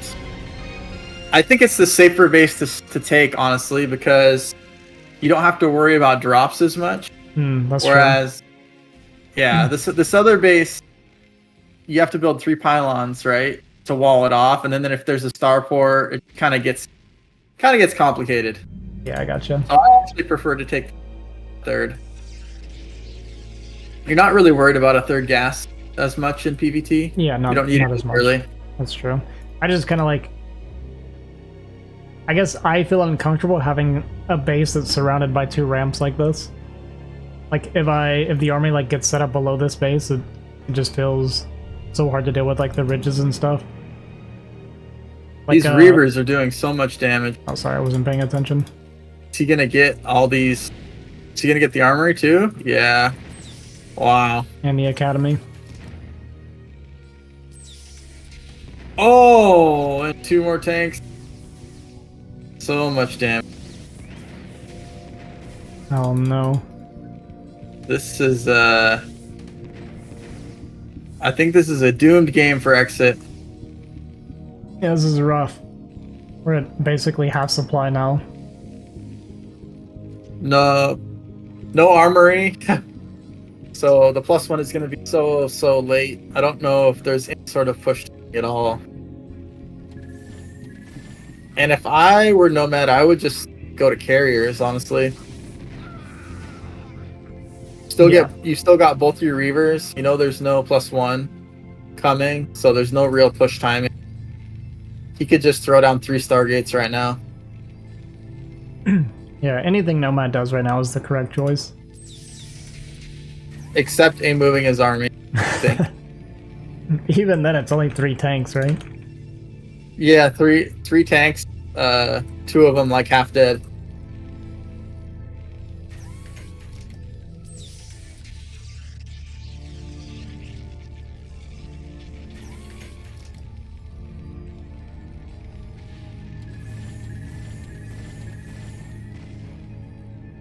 Did come back in with the Reaver and lost one. The other one very, very low. So now Exit's gotta be feeling really good about his position. Yeah. Kind of looks like he's going to tech towards Arbiter.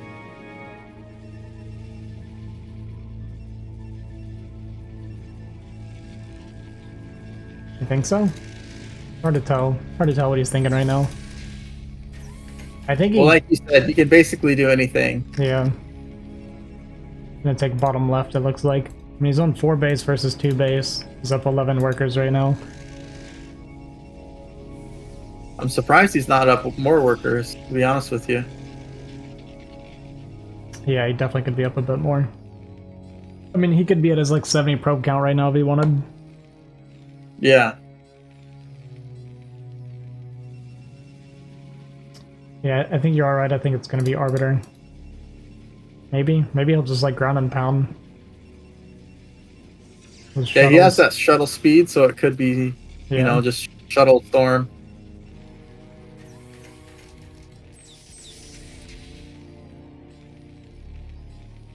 I think Exit's just gonna go for it at +1. Yeah. Exit, not really a patient man. Yeah. Yeah, there's a chance he just goes for it. He knows his position. Like, trying to grind it out from here just doesn't really feel like an option. No, we don't have a 2-1 time even, so... I mean, by the time he has 2-1, Protoss would have the entire map. Yeah. And right now, Nomad's gateway count is really low. He's only on 5 gateways total. Yeah, his army's kind of small. But he still has, what, 1 Reaver? Delay the push? Yeah, 1 Reaver with like 1 HP though. And a shuttle that's 18.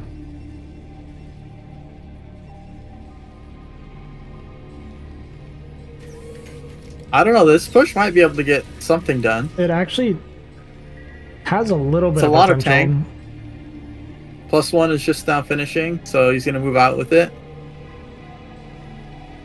The gateways are coming up though, so... Oh, but we got Storm. Yeah, he's gonna have Storm now. Well, the Reaver's actually 1 HP. Yeah, with Storm and the shuttles, we have no Goliath or anything. It's gonna be a really hard push for Exit, but I do think this is pretty much his only opportunity. I don't think he's even going to start sieging up yet. I think he's going to wait till he's really close. There we go. Here's the siege. Here comes the storms. Big clump of tanks getting stormed. Shuttle with the Reaver dead. But yeah, it doesn't matter. Too many units for Nomad.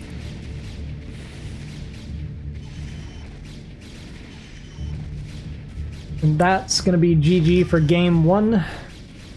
Nomad taking the 1-0 lead. I think we're going to see a 12 next year. Yeah.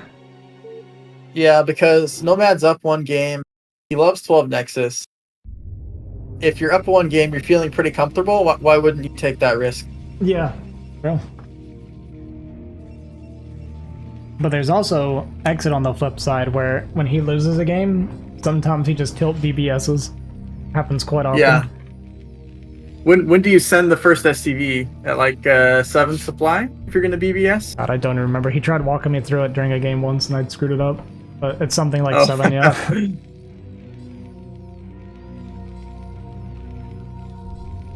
Okay, so we're not actually going to see that at all. Well, wait. Here's an SCV going out.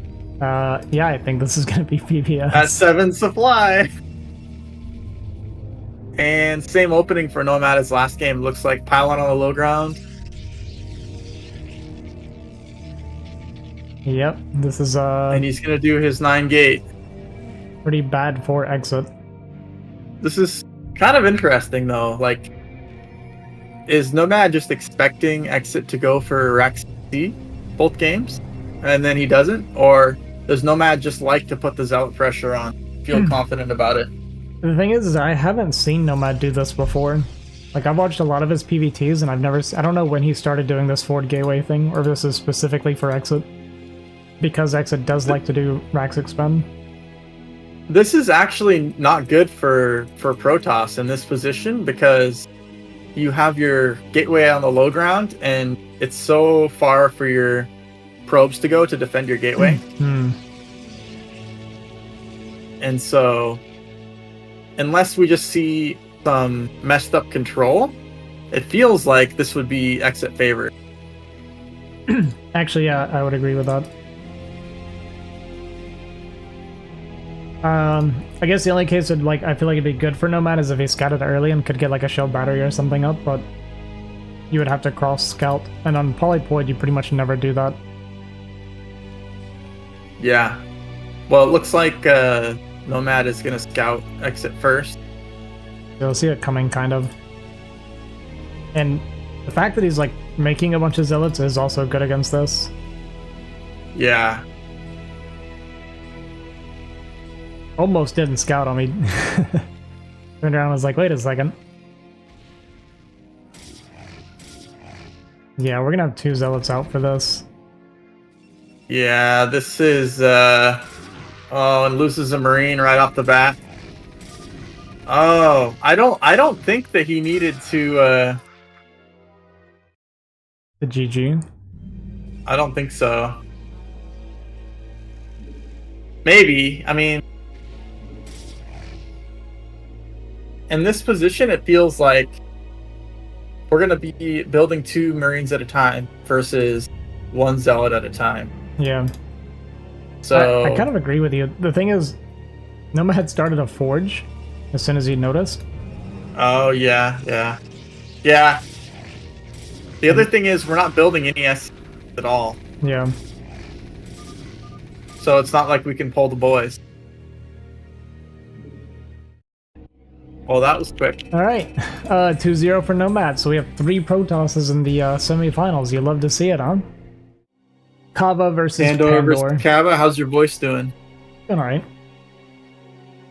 You just want to do it now, or? Yeah, let's just do it now. Okay. Those 2 series were pretty quick, so that helps a lot. I haven't seen Pandor play too much. Yeah, I haven't either lately. Or really, like, ever. I don't think I've ever played in a K-League when he was playing. Same with Vermin. Like 1 day of K-League, I think. What about Vermin? He played a few days. Have you been a part of K-League since its inception? Yeah, since the beginning. I didn't participate in the first couple, but I'd been around since the beginning. And how long ago was that? Was it 2023 or was it 2022? No, it was 23. Early 23? I honestly don't remember. I'm actually really terrible about times and stuff. I really can never tell you how long ago something was. it's a concern. Huh. Alright, well, at 12 o'clock, we have Kava. Probably the most consistent, strongest K-Leaguer. Yeah, I'd agree with that. And we have Pandor, who I would consider the underdog. Pandor is very strong. He is well over 2,000, I do believe, MMR. So it should be a pretty good series. I've never seen him play TVZ, so I don't know about that. I've seen him play so much TVP. He beats me pretty easily when we play. For whatever that's worth. Worth something.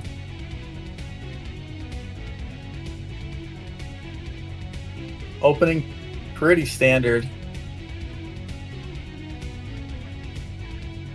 I think Kava does like to do a lot of like really aggressive Muta play. Like kind of all-in-ish. Yeah, that's one thing that I've noticed about Kava is it feels like to me he chooses builds that give him control in the early to mid game. Yeah. And he executes them very well. Yeah, I would agree with that. To the point where he basically has the game ended. Whether the game ends in the first 6 to 12 minutes doesn't really matter, but usually his plan is executed in that time. Like usually he's put himself in a winning position. And ZVP, at least, whether that be with like a Hydra Bust or a Lurker Contain. Then when it comes to BT, he loves Muta play. Obviously, Muta play just kind of being the standard. I guess we'll probably see 2.5 base. I don't know enough about Zerg builds in this matchup to know like what deviations we've already seen. Yeah, I like Pandor's Wall here. Like I feel like Kava's gas was early, right? You typically take your gas before you do your natural in this matchup. I feel like that's early. I honestly don't know. I feel like it is probably a little early. But if you're not going for a hatch first, you definitely want your gas early, right? Sure. Sure. Well, we got the Spire coming down at 13 drones, so this definitely feels like this is a very early Spire timing. I mean, this is definitely pretty early. And I feel like this is pretty good against a... Oh, wow, he's going to try and break the front? That went awfully for Kava. In fact, I imagine Pandor, when he scouts with this SC and he drones popping, he's going to want to move out. Yeah, you want to try there are no links. Make him make some sunkens here.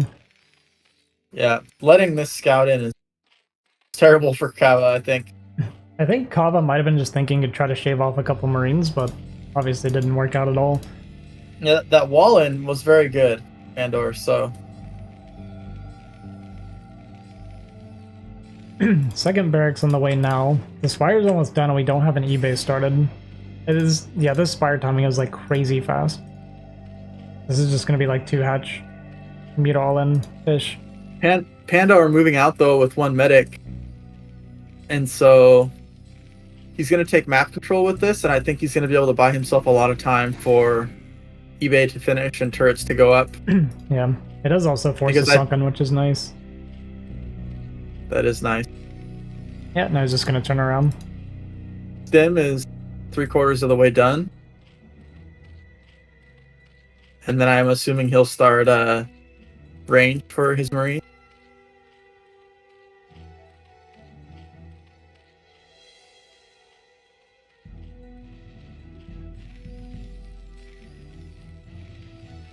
That is an upgrade, right? Marine range? Yes. I'm like, you know, because I played a decent amount of StarCraft too. So yeah. Yeah, range starting now, but the mutas are here. It's only 5 mutas at the moment. It's not super scary yet. We do have a few turrets up. Got our turret protecting our barracks as well. Seems like a pretty good setup for Pandor. Yeah, it seems really good. And He's up 10 workers already. He does probably need a couple more turrets at his main. But yeah, this is so low eco from Kava that it feels like just kind of committing, like overcommitting to a defense is totally fine in this situation. Kava is starting to drone up now, and I think he's looking at taking a third base soon, but I don't think he's getting the damage done that he wanted to. Mm-hmm. And we have +1 weapons about halfway finished. That Marine range just finished. Yeah, and there's no tech behind this for Kava. Like, there's no lurkers, no Queen's Nest. Scan goes down just to see what the transition is, and it seems like once Pandor has enough units to leave one group of Marines at home and then move out onto the map with another group, that's what he'll do. Yeah, I'm not sure that you ever do that in this matchup, though. Because the Zerg gets to pick their fights so much that you... By moving out on the map, it makes it where Zerg already can't really attack you because they leave themselves open to getting killed. So if you, like, come out with everything, Zerg has to start dogging the bio army, or they'll just die. Like, a lot of times you'll see Terrans, like, just move out onto the map and just sit in the middle of the map with their bio, because it means the Zerg can't attack them when they're out there. Okay. So, you're probably just trying to get up to Science Vessel as Terran, huh? Yeah, like, once he gets to Vessels, like, you got the double starport coming down. And, like, as you said, like, he's scanned and saw there's no transition, so he's just looking to defend and get up to the counter, basically, but probably finding a really nice spot here and getting a lot of damage done now. Possibly going to cancel these starports. Wow. Kava is upgrading +1 air weapons. Mm-hmm. There's a lot of Muta here now.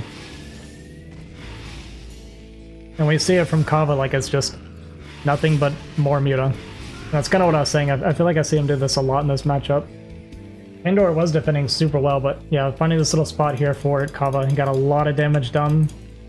I still think it's not enough. Like at all. And you see a bunch more turrets coming down. Pandor does throw scans down, sees the drone count, sees that it's still there, no Hydra done, so he just commits to making more turrets here. But yeah, I do think that this is starting to snowball though for Kava. Yeah, this spot for our starports is really killing us right now. Yeah. And the +1 is finished on the air, and so that bounce attack, that glaive, is just doing so much damage. We have a Valkyrie on the way, but I don't think it's ever going to see the light of day. Yeah. Wow, Kava actually making it work. Like, Pandor's defense looked so good for a while, and then just this one weak point, Kava finds it and ends the game off of it. Yeah. I'm wondering if he would have been better off with the positioning of the starports being below the barracks. More turrets there or something. Yeah, I'm not sure if he had really identified like how all... Oh, the Valkyrie does get out at least. Valkyrie does get out, wow. We didn't hit our micro with it though.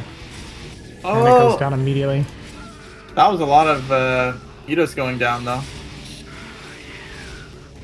Yeah, but at this point Kava's like barely... He's really not that far behind in drones anymore. No. Even this micro's there. And they only really care about gas anyways, right? Yeah, pretty much. Now the Hydra I'm impressed with how long this starport stayed alive. It's actually going to get another Valkyrie out. Except that control tower might burn down.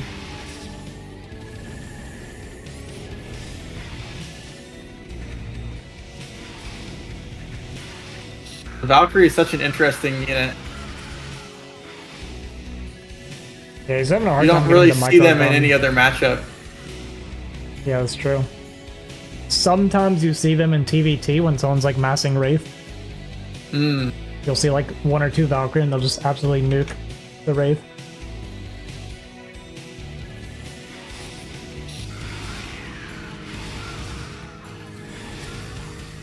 It would be hilarious if we started seeing Valkyrie in response to shuttle style PvT. That would be so terrible. Would it though? Yeah, they're really bad at killing shuttles and stuff like that. Valkyries could be really good against interceptors though, right? I think Valkyrie is very underrated against carrier. I use it on BGH against carrier and it always works really well for me. Because it kills all the interceptors? It destroys the interceptors, it punishes the carriers for clumping like they do naturally.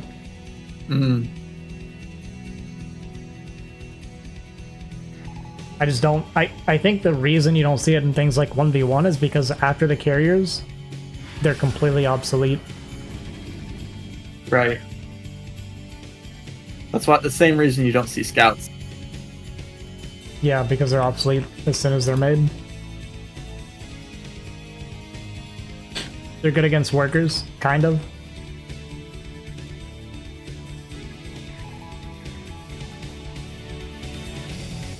Well, I think it's safe to say that Kava is in a really solid... Yeah, he's in a really good position now. It's always very surprising to me how long Zerg can stay on Muta and doesn't have to go Lurker. But I guess... I mean, it's a razor's edge, because if Pandora would have gotten those starports up when he had timed them, then I think that Kava's just dead, right? Once the science vessels and stuff starts coming out and you just have mutas. Yeah, that's kind of the thing. Like, once the counters to the muta get out, you have to basically already have the answer on the way, or you're just gonna die. Right. Because, like, Terran can move across the map so fast against Zerg. If they have, like, Valkyrie, some vessels, and Bio, like, they'll just run across the map and kill Zerg immediately. And what's Zerg's counter to Science Vessel? Just to suffer through it, really. Yeah, just to slowly die by being accosted. Yeah, I mean, obviously you can go for, like, plagues and stuff to soften them up. Mutas to, like, bounce and kill them all. Scourge for sniping them. Hydras are pretty decent against it, but obviously Hydra are pretty bad against the Bio in general. So there's no, like, clear-cut counter for Zerg against the vessels. There's, like, ways to kind of play against it to mitigate damage. That's basically all it is. It feels like once vessels get out in TVZ, Zerg's role becomes damage mitigation, and that's pretty much it. So Lurkers, they 2-shot Marine, but once Marines have +1 armor, it takes 3 shots, correct? That is correct. Although you rarely see that because they're usually stimming, so it still takes 2 shots usually. Yeah.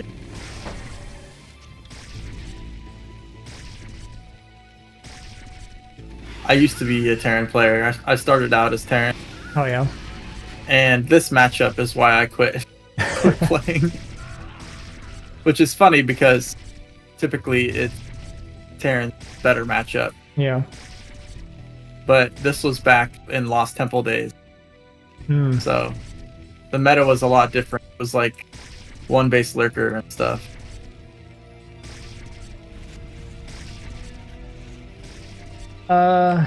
Yeah. We're trying to go into siege tanks now, but this feels pretty doomed for Pandora at this point. It's kind of crazy. Oh, the vessel goes down. It's kind of crazy to me how low drone count Zerg can stay and still being in a winning position. Yeah. True. Interesting spore at Kava's third base. Is that like an anti-vessel spore or something? No, I honestly don't know what this is for. It kind of protects the bottom of the mineral line, I guess, but there's like no reason you'd put it there as a defensive spore. I can't think of any additional value you get out of putting it there. But to me it feels like a mistake. But maybe he knows something I don't know.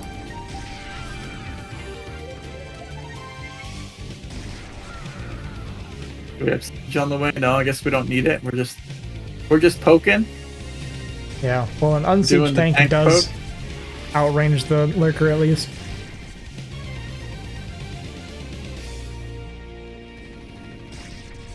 Oh, walking into the lurkers. That's a lot of lurkers, man. A lot of lurker. The Firelight Mound is done. Zoom on the way. We're only just now getting our first irradiates of the match, yeah? Or did we get some earlier? We lost our first vessel to Scourge, so It's pretty rough. yeah.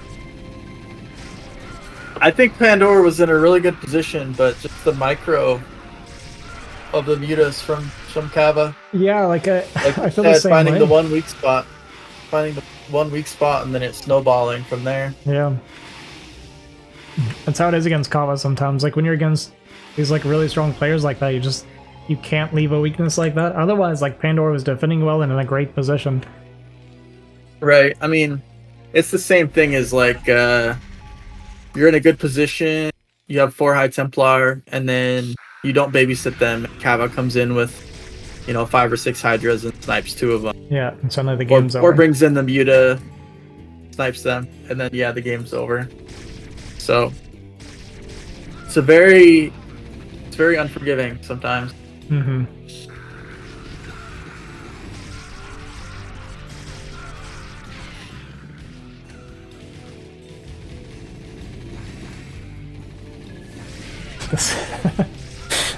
Actually managed to chase that vessel down and kill it. Can't catch a break here for Pandora. I think that Pandora could have built a dropship at some point and knock it out, maybe, and that could have helped take some pressure off of him. Yeah, if he could have got it out. The vision coverage from Kava was pretty decent. Yeah, with the swarms coming down in the natural, GG is called. That is always a GG moment for Terran. Alright, hopping into game 2 of Kava versus Pandora, and Pandora picks Radion. I thought Terrans wanted to avoid large maps TVZ, no? Well, the way the veto system works is each player bans 2 maps, and then the player with the higher seed picks the first map, and then player 2 picks the second map, and then whatever's remaining is the third map. So Okay. he didn't necessarily pick this for the second map, but it's at least one of the maps that didn't get banned. Gotcha. Okay. I thought it was loser picks the map. I see now. Okay. That's why not everybody is playing on the same maps. Right. Like Nesh banned all the one-player maps, which Terrans typically do. Terrans typically don't like the 1v1 map because of gas steal and such. So that's why we ended up playing on Apocalypse, Radion, Retro. Pandora going for the wall at the natural. Is this pretty standard? Yeah, you see it a lot when they get the spawns where you can do it. It's really common. I mean, you just don't have to worry about really anything early when you do this. Yeah, that's good. Like, I'm curious about Ling All In, so okay, it's not doing the full wall. It was gonna leave a small gap.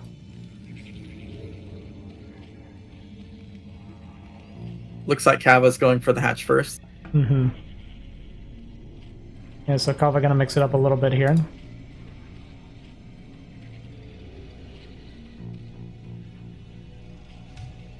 I wonder what Kava's best matchup is.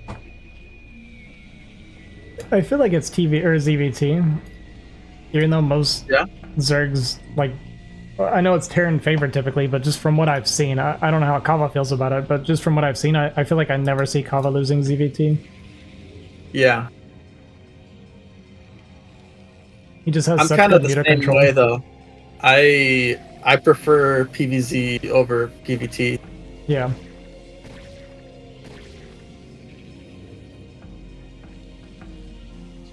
I'm being a little bit annoying, but getting chased away here. The second depot placement, interesting. Second game I've seen him do this. Yeah, I don't know what you got Not out of doing necessarily, not necessary, but I think if lings do get in on the right-hand side, still only one ling can attack the Marine if it's between the barracks and the racks. Whereas if there was no second depot, there's a lot of surface area there. Right. I wonder if that's why. I feel like if you're counting on your one Marine to have less surface area on it, though, you've lost the game. Yeah, I mean, ideally you don't even get in on the right-hand side, so Yeah. it is interesting. I don't know. Yeah, Same build from Pandora, though.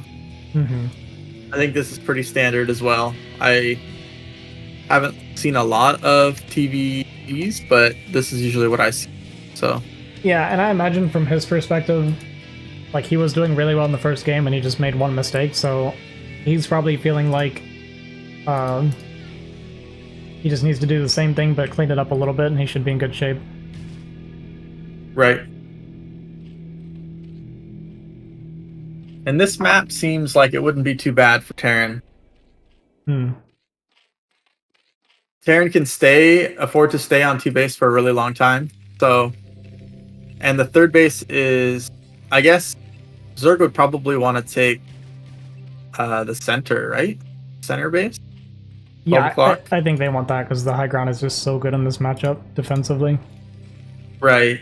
However, I kind of expect that Kava would want to take the main or something further away, because even though that 12 o'clock is easy to defend, there's less gas on that base, like by 1500. Hey, what's up, Dan?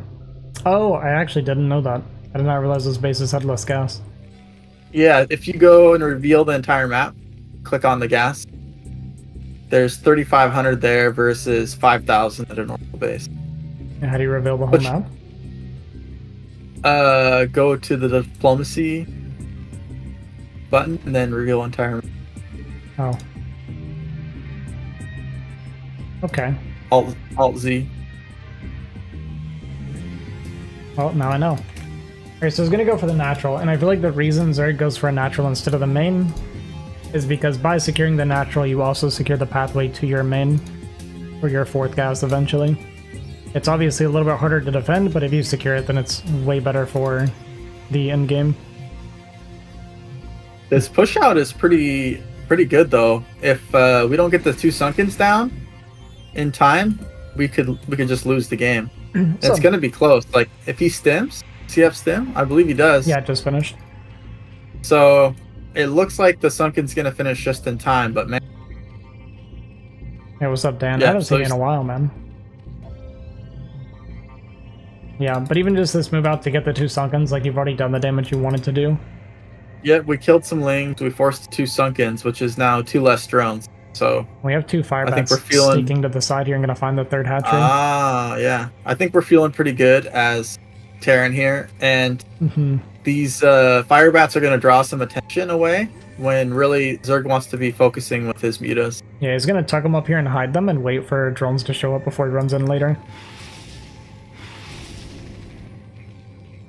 Pretty smart. But yeah, like identifying the 3rd base when you're Terran is actually like a really big win.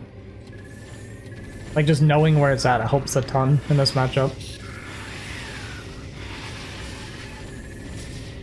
He's gonna get on top of this turret, which is kind of a pain because if the muta count gets up high, then this, like, protecting these depots becomes very annoying without a turret or a bunker here. Right. Pandora also went for like a really fast 4 racks this game. Looking at Kava's vision, he can see the fire bats on the ramp. So that's really unfortunate for him. Or unfortunate for Pandora, because the element of surprise is gone. Yeah, I was really surprised he was building that creep colony, but yeah, that does kind of suck for Pandora. He had a pretty good opportunity here. He could even take out the sunken if he targets it down, but one of the fire bats is on the hatchery, so yeah, a little bit of a, it's like a good idea from Pandora, but just not quite panning out. Yeah. I liked the idea of putting the fire bats safely on the ramp, though, in case he wasn't looking. They would get good surface area on the link, but Yeah. unfortunately, they were still in vision of the hatchery. Oh, we have no turrets in our main base. What? How did this happen?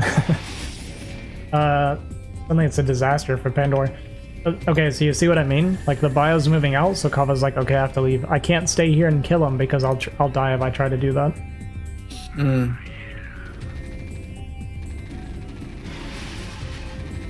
A couple overlords in danger of being taken out here. Oh, killing a few Mita as well. I'm a little worried about the worker count for Pandora after losing all those workers, though. Like, we need to try to get some damage done, but...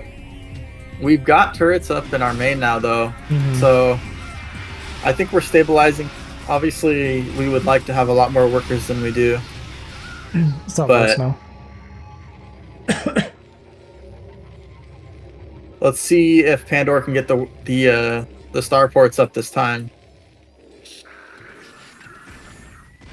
Yeah. We've got a lot of Marines queued in one of those Raxes. It does pick off another Muta, which is really nice. We have the Queen's Nest coming for Kava and Lurker Aspect just now starting. It's really unfortunate. Kind of a different... Sorry, go ahead. I guess same general style for Kava this game, except the third base was a lot faster. Yeah, it's more of a... You played a much more, like, normal macro version. Where it's going to be a bit less Muta, more drones, and more just, like, macro in general.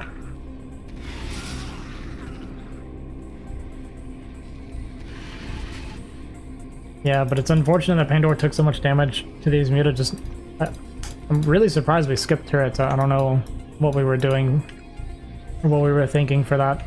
Because, like, if he was able to pump non-stop off those 4 racks, then his army would be pretty huge right now. Yeah. And Kava just staying even in workers is terrible for Terran, I feel like. And shutting off a bunch of bio, fighting away from our turrets a bit too much and getting punished for it. Losing all of our medics. Oh no. And now our starports are kind of at risk here.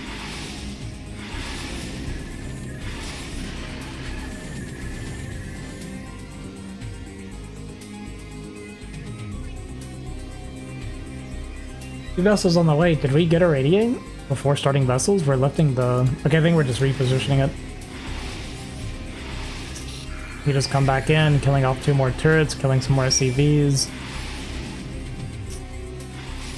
How do you remove the mini-map? Okay.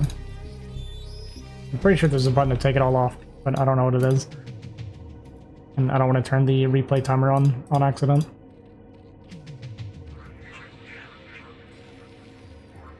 Okay, so we got Defiler Mound on the way, Kava equal on workers, securing this natural base now, got the lurkers coming out, could go up and take the main whenever he's ready for it.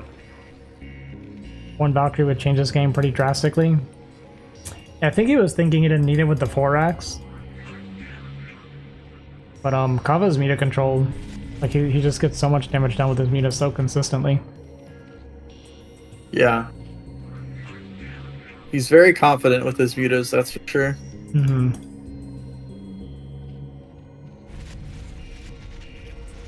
Yeah, with 4 lurkers up on this base, the Nidus Canal coming up between the 2.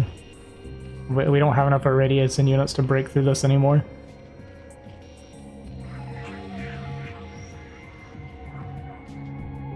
Scans ahead. Doesn't know how many lurkers here. Probably gonna go for it. He knows he's been hurting a pretty good bit.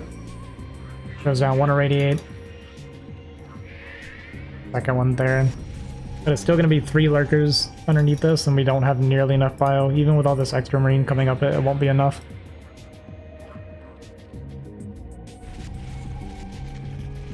And just kind of replacing the lurkers as they die. Consume just now started for Defilers. Once that's up, Terran, real trouble. Yeah, once Defiler's up, it becomes either you're dead or you win 25 minutes later. Yeah. but it's all about keeping map control so that you don't get dark swarmed at your base. You always want to have courage too. Yeah, typically the way like the style of Terran wants to be played is you'll have like 2 groups of armies outside of both of the Zerg's bases and just try to do as much damage with the radiates as you can. Make sure they're staying like on top of their defenses, and if at any point they make a mistake or it weakens up too much, then you can kind of pull the trigger and go. It almost looks like there's an opportunity to go in here. Yeah, there's actually 0 lurkers right now, but yeah, the Nidus Canal unfortunately makes it irrelevant. Suddenly 6 more lurkers pop out. Gonna start stacking them on top of each other so we can only irradiate one at a time. It's so funny. Zerg does this in ZVP also, and I've like started to try and build 4 DTs in a shuttle and drop it on the Nidus Canal first thing if I'm gonna attack in that direction. Yeah. Just because that's such a powerful move. Like they don't get their units, can't get their units into reinforce that way. The spore placement's actually really annoying because every time Pandora moves forward to do an irradiate, he's going to take some shots from this. He's going to keep eating away at his science vessels. Yeah. So I guess maybe this is what the spore was kind of meant for there on Apocalypse before. Was if it gets to that situation, I guess. Right, okay. Do that. I'm wondering why we don't... I mean, we have 3 starports, so I'm wondering why we don't see... oh, there are 2 dropships. Okay. As I say that, he's loading up some dropships, so... I think potentially dropping in the main or dropping in the top right could be good. Although we do have Scourge waiting, so yeah, that makes it hard. Both spots look pretty hard to drop right now. Although with like pretty good vision coverage as well. Like for it to get into the main base, it would have to cut like through the middle to the left, like along the wall, and there technically is something there, but it's like it would be so hard to spot that. And putting the Overlord over the top of lurkers, so it makes it impossible to irradiate them. Yeah, you have to irradiate the Overlord first. That's crazy. Pandora scanning into the upright base here, throwing down irradiates in like every single lurker here, and wanting to get a drop going up in this position. But getting a lot of irradiates on the lurker, so at least getting decent value there. Would like to get this It feels like he's in a pretty solid position here. Yeah, if this unload goes behind the minerals, oh, these Scourge just now popped, like just in time. Actually put a timer on that drop, which really sucked for him. If he could have got it like straight behind the minerals, it would have been good, but he had to like kind of rush dropping because of those Scourge popping. Or right behind the Evo chamber by the gas, maybe. Oh yeah, and that that would have been good. Tries to go for a redrop, but the Lings cleaned it up. Scourge gonna kill this dropship. But he's expanding really well at the same time. Yeah, Pandora's expanding very well. His worker count is a bit low. We're making 4 more dropships at once right now. So we're really committing to the drop play here. We got Ultralisk speed on the way. Blade comes down and hits every single vessel over here. Except for these 3, I guess, fresh ones kind of showing up. Oh, it's hard to watch. Which means now they can't irradiate that natural without dying. And you got these Muto flying over, so like 1 glaive can kill 3 vessels at once. Oh, maybe not. Some of them have like 3-4 HP. Wow. The Radiate is so powerful. Yeah. But how on that 4 gas? Like when Zerg's on 4 gas, it feels like you're on a timer before you're dead. Because suddenly a bunch of Ultras and Defiler and everything's going to start popping out, and it becomes a nightmare for your bio to try and kill it. We're also only on 1 attack upgrade, and we don't have any more upgrades coming. Yeah, we've got +3 armor coming for Zerg, so that's really awkward for...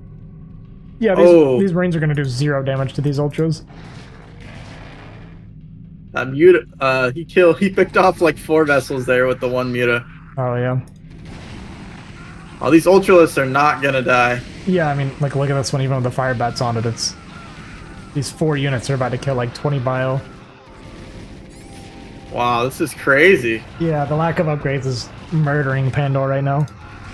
Does get a big drop-off here in the top right base.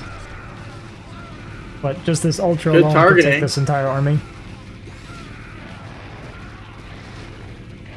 Taking 2 damage per Marine shot means it has to be shot 200 times by a Marine to die. not counting the regen. Yeah, I mean, they're basically invincible.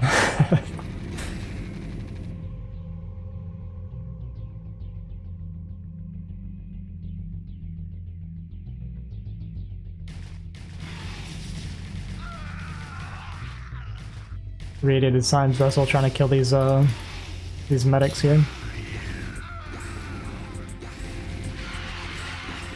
Yeah, Kava's starting to take the supply lead, and when Zerga's taking the supply lead on hive tech like this, I've never personally seen Terran recover from this position. Well, he's just gonna have to get the upgrades going, and they're not started, so. Yeah. Yeah, once the 3 armor Although we do upgrades- have VCs. We do have VCs started, so. Isn't that kind of like the end game composition you want? A Science Vessel VC? Kinda, yeah. I mean, it's good. I think in an ideal endgame, you also have like vultures with mines everywhere too. I see a lot of that against Ultra Ling. Yeah. It's good against lurkers as well. Kind of a soft counter to the Dark Swarm. Yeah, I think Pandor Plus 3 armor is 75% done, so I mean, once we hit plus 3 armor versus plus 1 weapons, we're gonna be I don't know damage. that.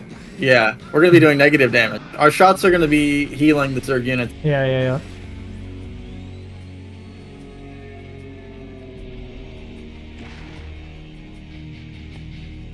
There we go. Pandor just now starting a second attack upgrade. I think he just completely forgot. I mean, it happens when you're in a intense game, but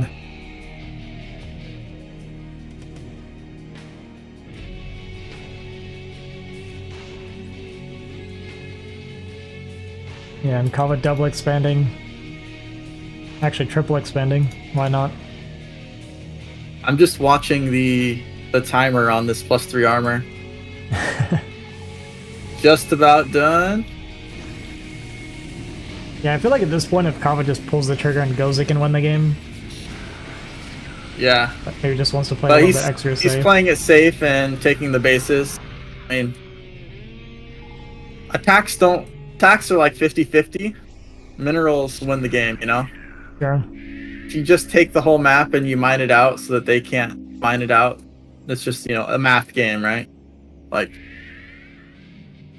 eventually they're going to run out of minerals. Can I say that as a Protoss player against Terran? Can I eventually just all chat, hey, I mined a lot more than you, can you leave?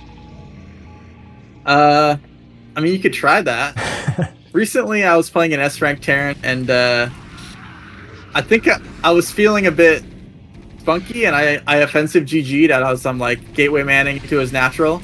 Mm-hmm. And then he survives with like 1 tank left, and then proceeds to just roll me over. That's very similar to my game against Medino, actually. I don't recommend talking trash Yeah, I don't do that. for that reason.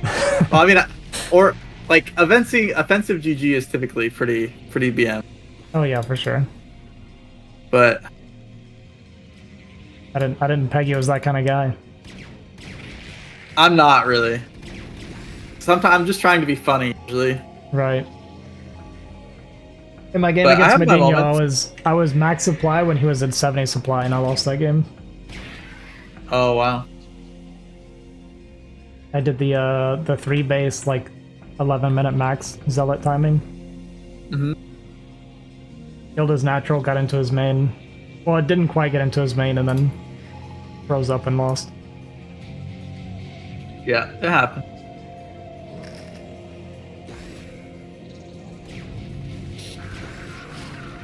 He had a hidden base as well, which kind of caught me off guard. Oh yeah, that explains it.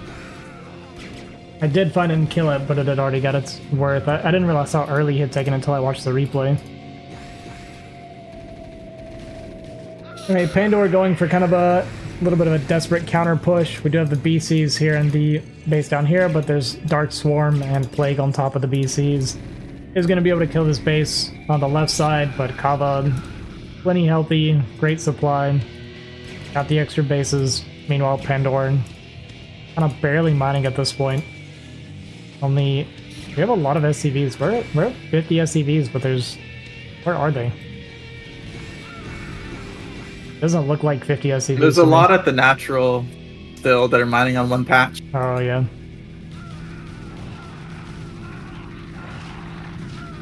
And these immortal ultras just it carving feels through the like mile. we just didn't really get much damage done in the mid game, and we fell behind in the upgrades. Yeah.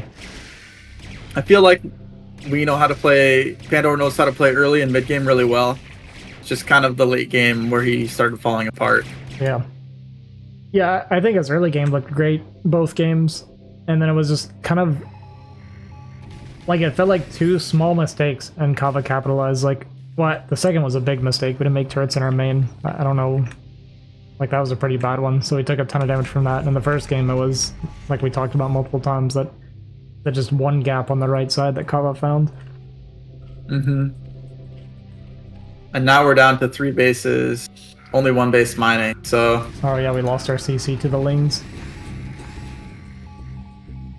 We hear a bunch of scans, so I'm assuming kind of collecting himself, and maybe GG soon. Yeah, I think we'll try one last push here. And then call it quits.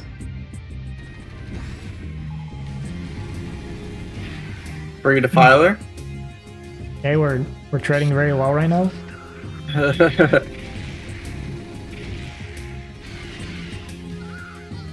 So at what point do you think, like, let's say Pandora got his 4th base up and he's pressuring on the map, is that when you start building the vultures with mines?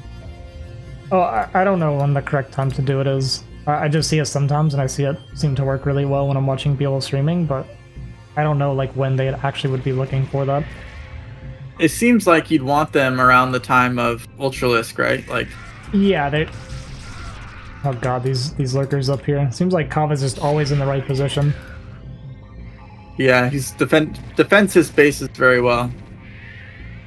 The Plague plus Irradiate combo on this Ultra is gonna get it killed. Oh, wow.